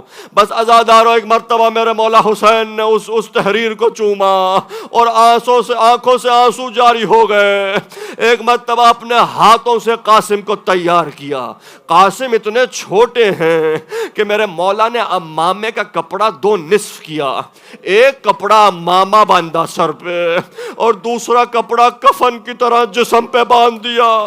لیکن کہا اے قاسم جانے سے پہلے زینب سے اجازت لے کے جاؤ. اب سنیں یہ جملے. جب ایک مرتبہ قاسم زینب کے خیمے میں آئے، زینب نے جب سر اٹھایا تو ایک جملہ کہا، انت یا ابا محمد، اے بھیا حسن کے آپ آ گئے ہیں. ایک مرتبہ جناب زینب نے دیکھا کہ شاید مولا حسن آ گئے ہیں. کس قدر امام حضرت قاسم مشابہ تھے امام حسن سے. بس زینب کو یقین ہو گیا کہ اب قاسم جا رہے ہیں. عزادارو یہ بچہ اتنا چھوٹا ہے. مورخین نے لکھا, مقتل نویس نے لکھا کہ یہ بچہ اتنا چھوٹا ہے کہ جو تلوار کمر میں باندھ رکھی تھی نا, وہ تلوار زمین پہ خط کھینچ رہی تھی. یہ بچہ اتنا چھوٹا ہے. حمید ابن مسلم کہتا ہے کہ جب قاسم فرزند حسن جب مقتل میں آئے ہیں نا جنگ کرنے, تو سب نے کہا کہ کیا چاند سا چہرہ ہے, کیا نورانی چہرہ ہے. اسی اسنا میں ایک ظالم آگے بڑھا, وہ کہتا ہے کہ تمام عرب کے گناہ مجھ پر ہوں, میری ذمہ داری ہوں, اگر میں اس جوان کی ماں کو اس کے ماتم میں نہ بٹھاؤں. حمید ابن مسلم کہتا ہے کہ وائے ہو تجھ پر, یہ بچہ اتنا خوبصورت ہے کہ اگر یہ مجھے مارے بھی میں اسے واپس نہیں ماروں گا. تیرا دل کتنا سخت ہے. کہا نہیں, میں اس بچے پہ حملہ کروں گا. حمید ابن مسلم کہتا ہے مجھے نہیں بھولتا, اس بچے کے پاؤں میں نالین تھی اور ایک نالین کا تسمہ ٹوٹا ہوا تھا. عزادارو بس میں کیسے یہ سخت جملے ہیں, آخری جملے میں کیسے یہ جملے پڑھوں. قاسم نے جنگ کی, بہت بہادر تھے قاسم, بڑی شدید جنگ کی, لیکن ایک مقام پہ قاسم نے دیکھا کہ پاؤں میں تسمہ ٹوٹا ہوا ہے. اب تھوڑی دیر کے لیے قاسم, وہ بچہ ننھا سا بچہ ہے, بہت چھوٹا ہے, ابھی بالغ بھی نہیں ہوا. ایک مرتبہ جناب قاسم جھکے ہیں, وہ ظالم قریب آیا جس نے کہا میں اس کی ماں کو اس کے ماتم میں بٹھاؤں گا. قاسم نے جھکا تاکہ تسموں کی اصلاح کرے.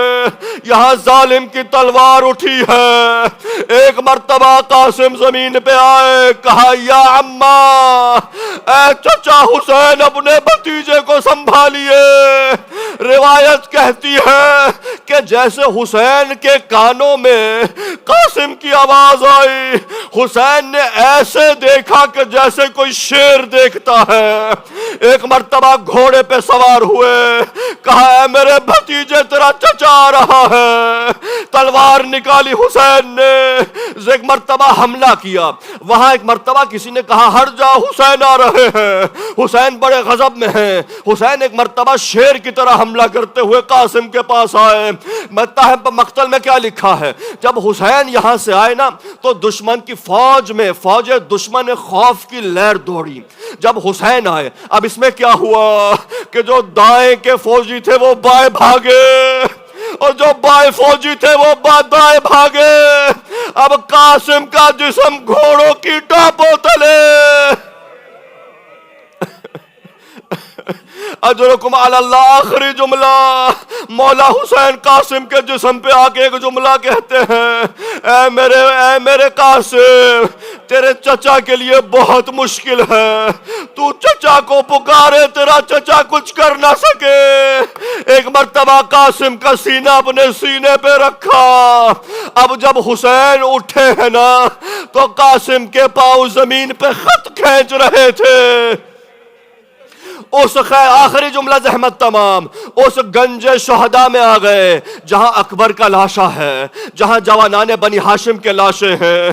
ایک طرف اکبر کا لاشا, حسین نے ساتھ قاسم کا لاشا ایک طرف رکھا. اب حسین بیچ میں بیٹھ گئے. جانتے ہیں مولا حسین نے کیا کیا؟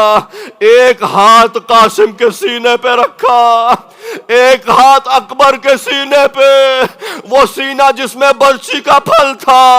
سر بلند کیا, کہا پروردگارا میری کمائی لٹ گئی, حسین غریب ہو گیا.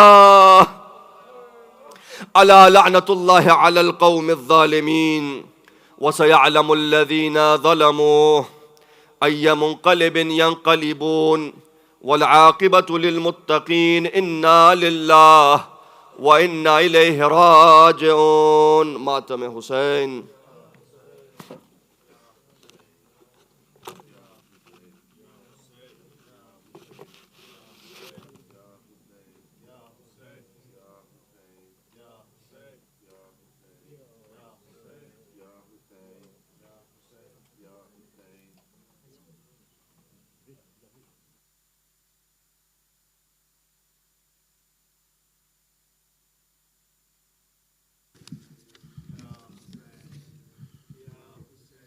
قاسم نوشاد کا لاتے ہیں لاشا حسین پیٹو سر اہل عزا لاتے ہیں لاشا حسین مادر قاسم نے لاش پہ رو کر کہا آ گئی تم کو قضا لاتے ہیں لاشا حسین سن کا کروں کیا بیان سال تھا وہ 13واں ہائے پر ارمان چلا لاتے ہیں لاشا حسین باپ کا نور نظر اماں کا لختے جگر خود پسند آ گیا لاتے ہیں لاشا حسین اماں سے رخصت طلب کیوں نہیں ہوتے ہے اب کیا ہوا تم کو بھلا لاتے ہیں لاشا حسین لاشا قاسم پہ جا پیٹ کے سر یوں کہا کیا ہوئی ہم سے خطا لاتے ہیں لاشا حسین مرنے سے تیرے پسر ہوئیں گے ہم در بدر گر ہوا ماتم سرا لاتے ہیں لاشا حسین اعظم کل دے بری ہوتے ہیں اب شاہدی کون ہے جو لے بچا لاتے ہیں لاشا حسین کیا کروں یوسف بیاں روتی ہے سب بیویاں لب پہ تھا اے نوجوان لاتے ہیں لاشا حسین قاسم نوشاد کا لاتے ہیں لاشا حسین یا حسین یا حسین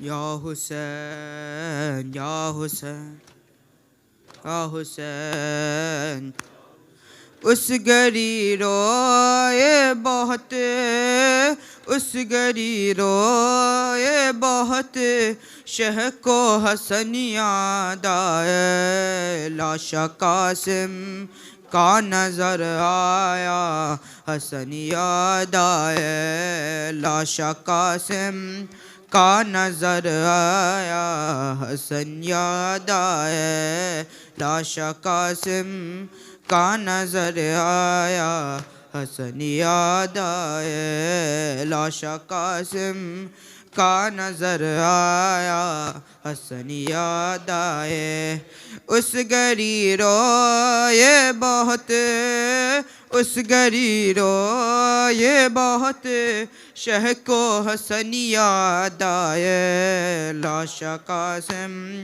کا نظر آیا حسن یاد آئے لاشا قاسم کا نظر آیا یاد آئے لاشا قاسم کا نظر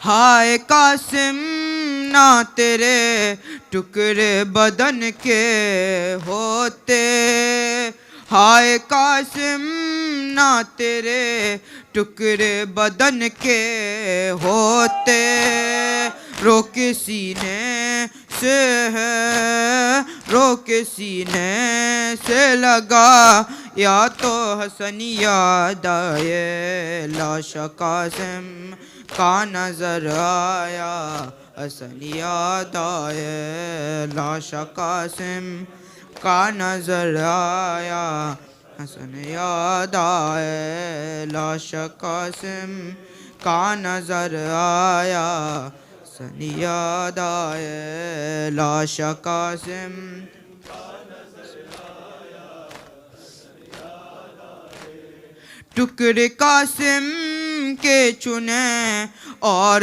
عبا میں ڈالے، ٹکڑے قاسم کے چنے اور عبا میں ڈالے، باندھ کر لا شاہ ہے، باندھ کر لا شاہ اٹھایا تو حسن یاد آئے، لاش قاسم کا نظر آیا، حسن یاد آئے، لاش قاسم کا نظر آیا، حسن یاد آئے، لاش قاسم کا نظر آیا، حسن یاد آئے، مہندی ارمانوں کی ہاتھوں میں لگا کر مانے، مہندی ارمانوں کی ہاتھوں میں لگا کر مانے، صحرا ماتے پہ ہے، صحرا ماتے پہ سجایا تو حسن یاد آئے، لاش قاسم کا نظر آیا، حسن یاد آئے، لاش قاسم کا نظر آیا، حسن یاد آئے، لاش قاسم کا نظر آیا،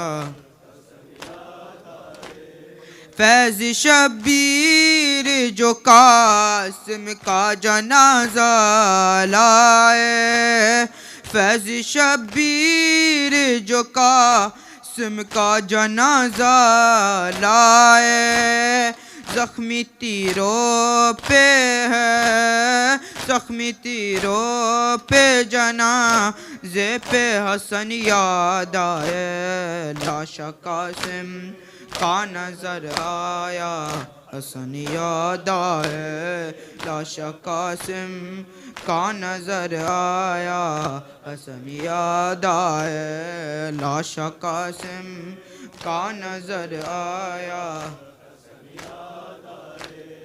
اس کری روئے بہت، اس کری روئے بہت، شہ کو حسن یاد آئے، لاش قاسم کا نظر آیا، حسن یاد آئے، لاش قاسم کا نظر آیا، حسن یاد آئے، یا حسین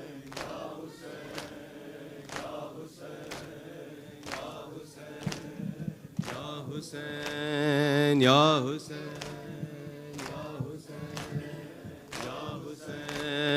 یا حسین، یا حسین،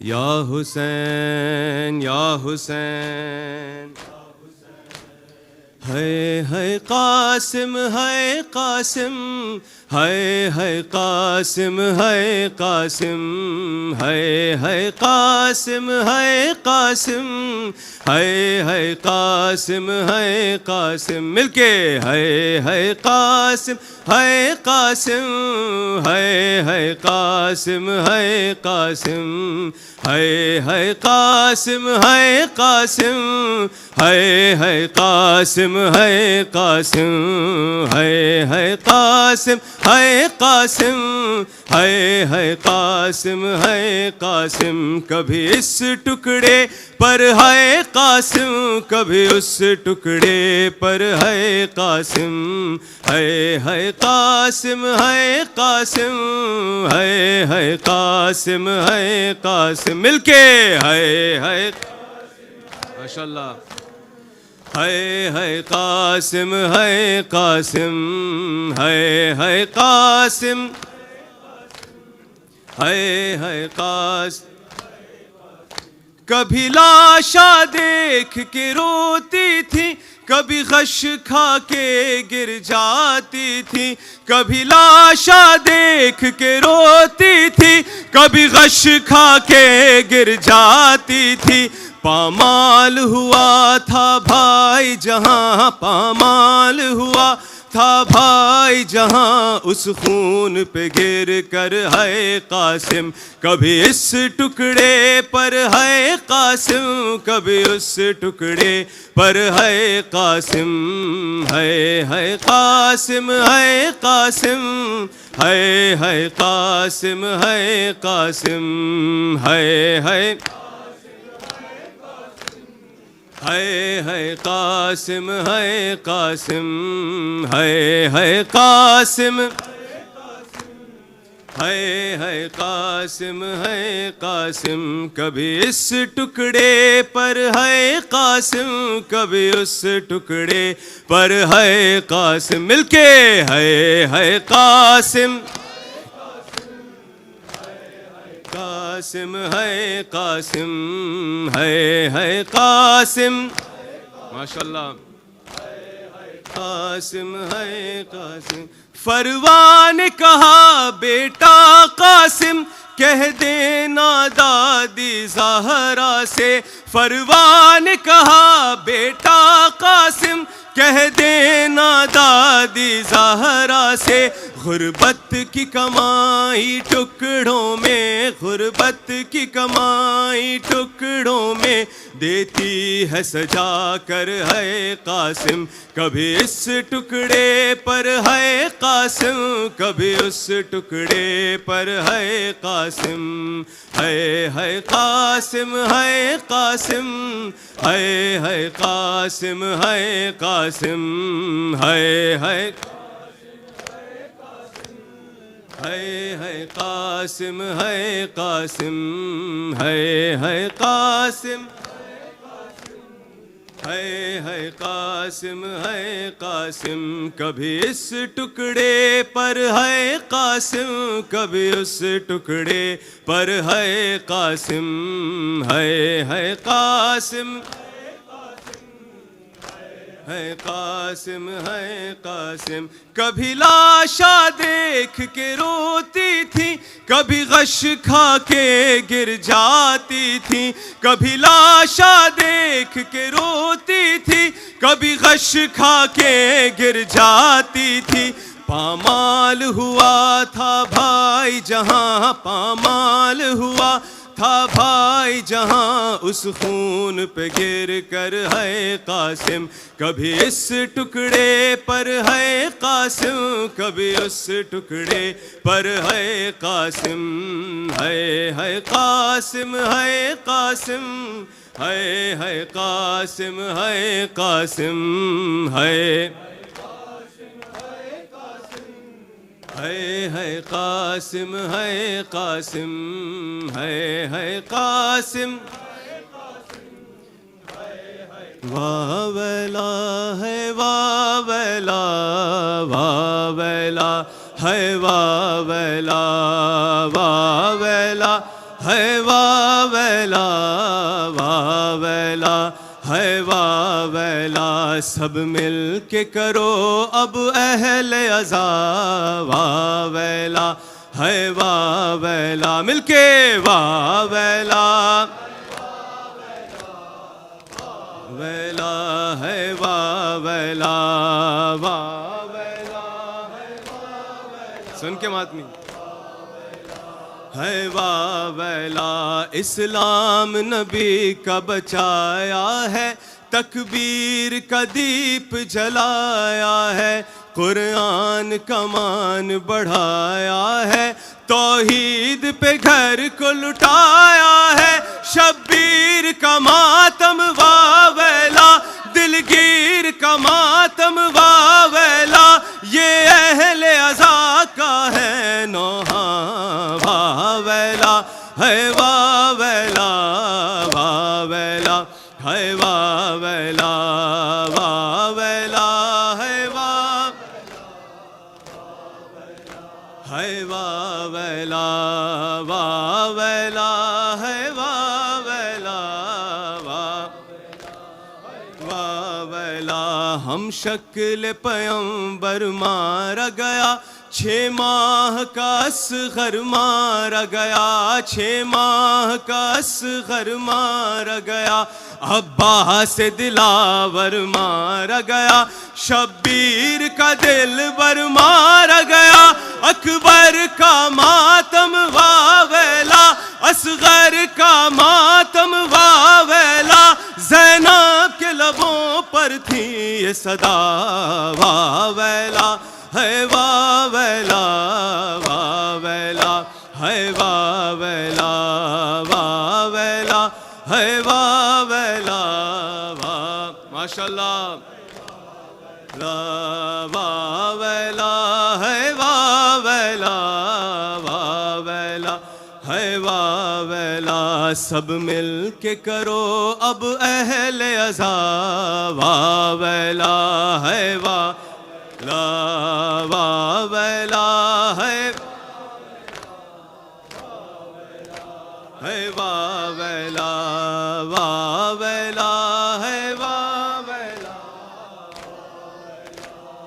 واویلا، کیسے ہو رقم احوال جفا، آدان ستم کچھ ایسا کیا، آدان ستم کچھ ایسا کیا، قاسم کا جسد پامال ہوا، بے حال ہوئی ام فروا، قاسم کا ماتم واویلا، قاسم کا ماتم واویلا، قاسم کا ماتم واویلا، بے کس کا ماتم واویلا، قاسم کا غم ہے اور کبرا واویلا، ہے واویلا واویلا، ہے واویلا اجرکم اللہ، جیو ماتمی واویلا، ہے واویلا واویلا، ہے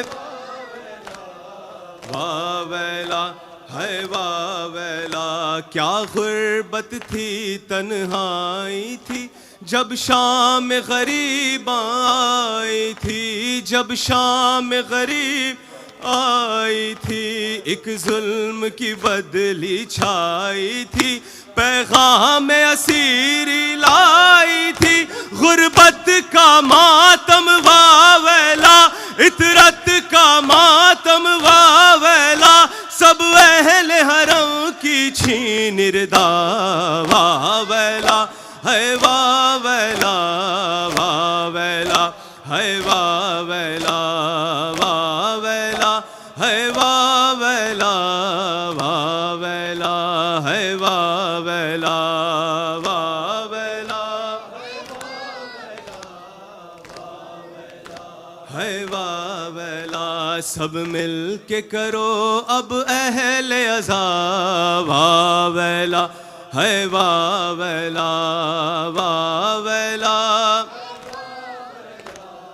واویلا، ہے واویلا، ہم شکل پیمبر مارا گیا، 6 ماہ کا اصغر مارا گیا، 6 ماہ کا اصغر مارا گیا، عباس دلاور مارا گیا، شبیر کا دلبر مارا گیا، اکبر کا ماتم واویلا، اصغر کا ماتم واویلا، زینب کے لبوں پر تھی یہ صدا واویلا، ہے واویلا واویلا، ہے واویلا واویلا، ہے واویلا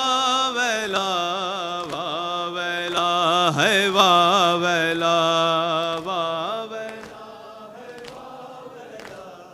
واویلا ہے واویل مل کے واویلا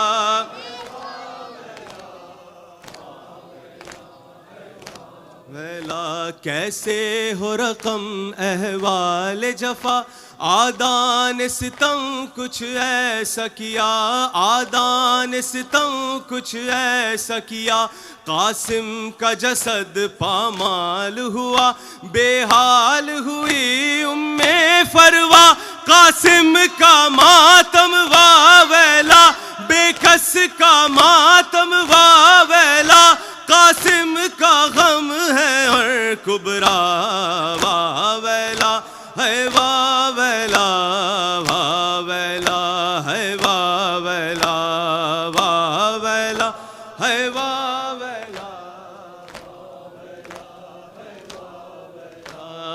واویلا ہے واویلا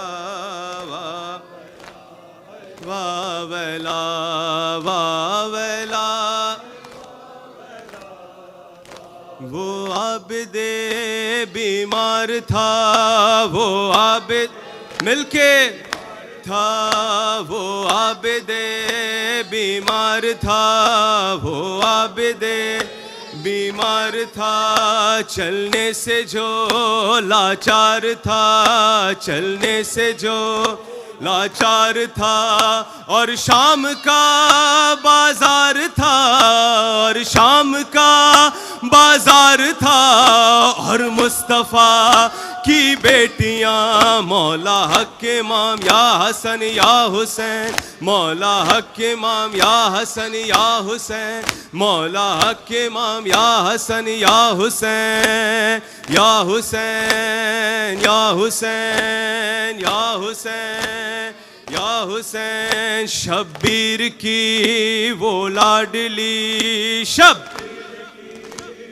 لاڈلی شبیر کی وہ لاڈلی شبیر کی وہ لاڈلی سینے پہ جو شاہ کے پلی سینے پہ جو شاہ کے پلی جس کی عبا بن میں جلی جس کی عبا بن میں جلی منہ پر تماچوں کے نشان مولا حق امام یا حسن یا حسین مولا حق امام یا حسن یا حسین مولا حق امام یا حسن یا حسین یا حسین یا حسین یا حسین یا حسین یا حسین یا حسین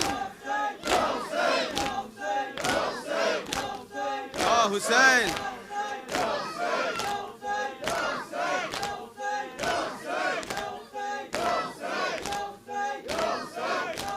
یا رب حق زہرا توفیق یہ عطا ہو مرنے سے پہلے یا رب دیدار کربلا ہو یا رب حق زہرا توفیق یہ عطا ہو مرنے سے پہلے یا رب دیدار کربلا ہو بلند آواز سے مل کے پڑھے یا رب حق توفیق یہ عطا ہو مرنے سے پہلے یا رب دیدار جو عرض کربلا ہے ہر عرض سے سوا ہے اس خاک کربلا میں شہ کا لہو ملا ہے ہر لا دوا مرض کی یہ خاک ہی دوا ہو مرنے سے پہلے یارا دیدار کربلا ہو بلنداز میں یا رب حق توفیق یہ عطا ہو مرنے سے پہلے دیدار کر میں بھی تو ماتمی ہوں ذاکر ہوں سیدہ کا نوحہ پڑھا ہے میں نے ہم شکل مصطفیٰ کا ہم شکل مصطفیٰ کا اس ذاکری کا میری قسمت میں یہ صلہ ہو مرنے سے پہلے یا رب دیدار کربلا ہو یا رب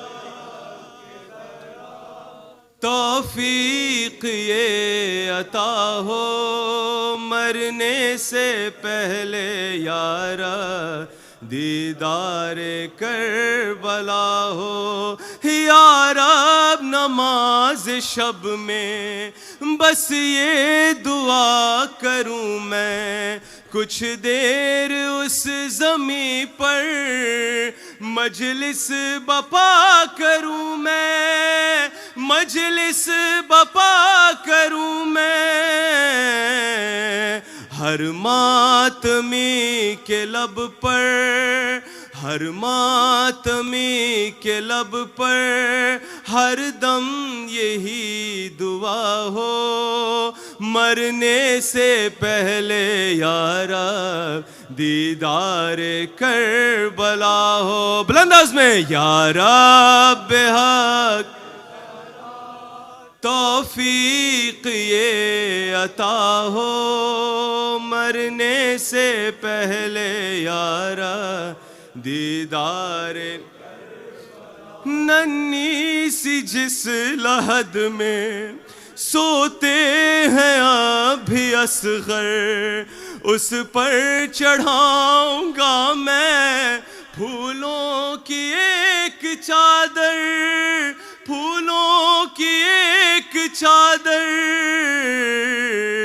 پرسا وہاں ہو ایسا پرسا وہاں ہو ایسا پہلے نہیں ہوا ہو مرنے سے پہلے یا رب دیدار کربلا ہو یا رب حق توفیق یہ مرنے سے پہلے یا رب یا رب حق زہرا مل کے پڑھیں یا رب حق زہرا بلند آواز میں مل کے باؤ سے بلند یا رب حق زہرا توفیق یہ عطا ہو مرنے سے پہلے یا رب دیدار کربلا ہو دیدار کربلا ہو یا رب حق زہرا توفیق یہ عطا ہو مرنے سے پہلے یا رب دیدار کربلا ہو برائے تعجیل ظہور امام زمانہ باز بلند صلوات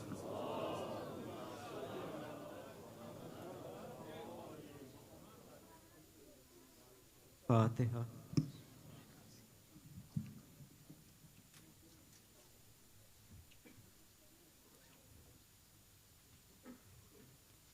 بسم الله الرحمن الرحيم السلام عليك يا رسول الله السلام عليك يا نبي الله السلام عليك يا أمير المؤمنين وابن سيد الوصيين السلام عليك يا فاطمة الزهراء سيدة نساء العالمين السلام عليك يا حسن المجتبى السلام عليك يا أبا عبد الله الحسين وعلى 9 المعصومين من ذريتك علي بن الحسين ومحمد بن علي وجعفر بن محمد وموسى بن جعفر وعلي بن موسى ومحمد بن علي وعلي بن محمد والحسن بن علي والحجة بن الحسن أجرى تعالى فرجك وسح تعالى مخرجك وظهورك وجعلنا من أنصارك وأعوانك بشيرتك وزوارك. السلام عليك يا أهل بيت النبوة جميل رحمة الله وبركاته.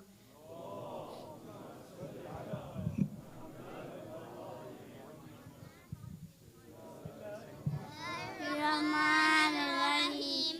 اللهم كل وليك حجة ابن الحسن صلواتك عليه وعلى آبائه في هذه الساعة وفي كل ساعة وليا وحافظا وقائدا وناصرا ودليلا وعينا حتى تسكن أرضك ومكة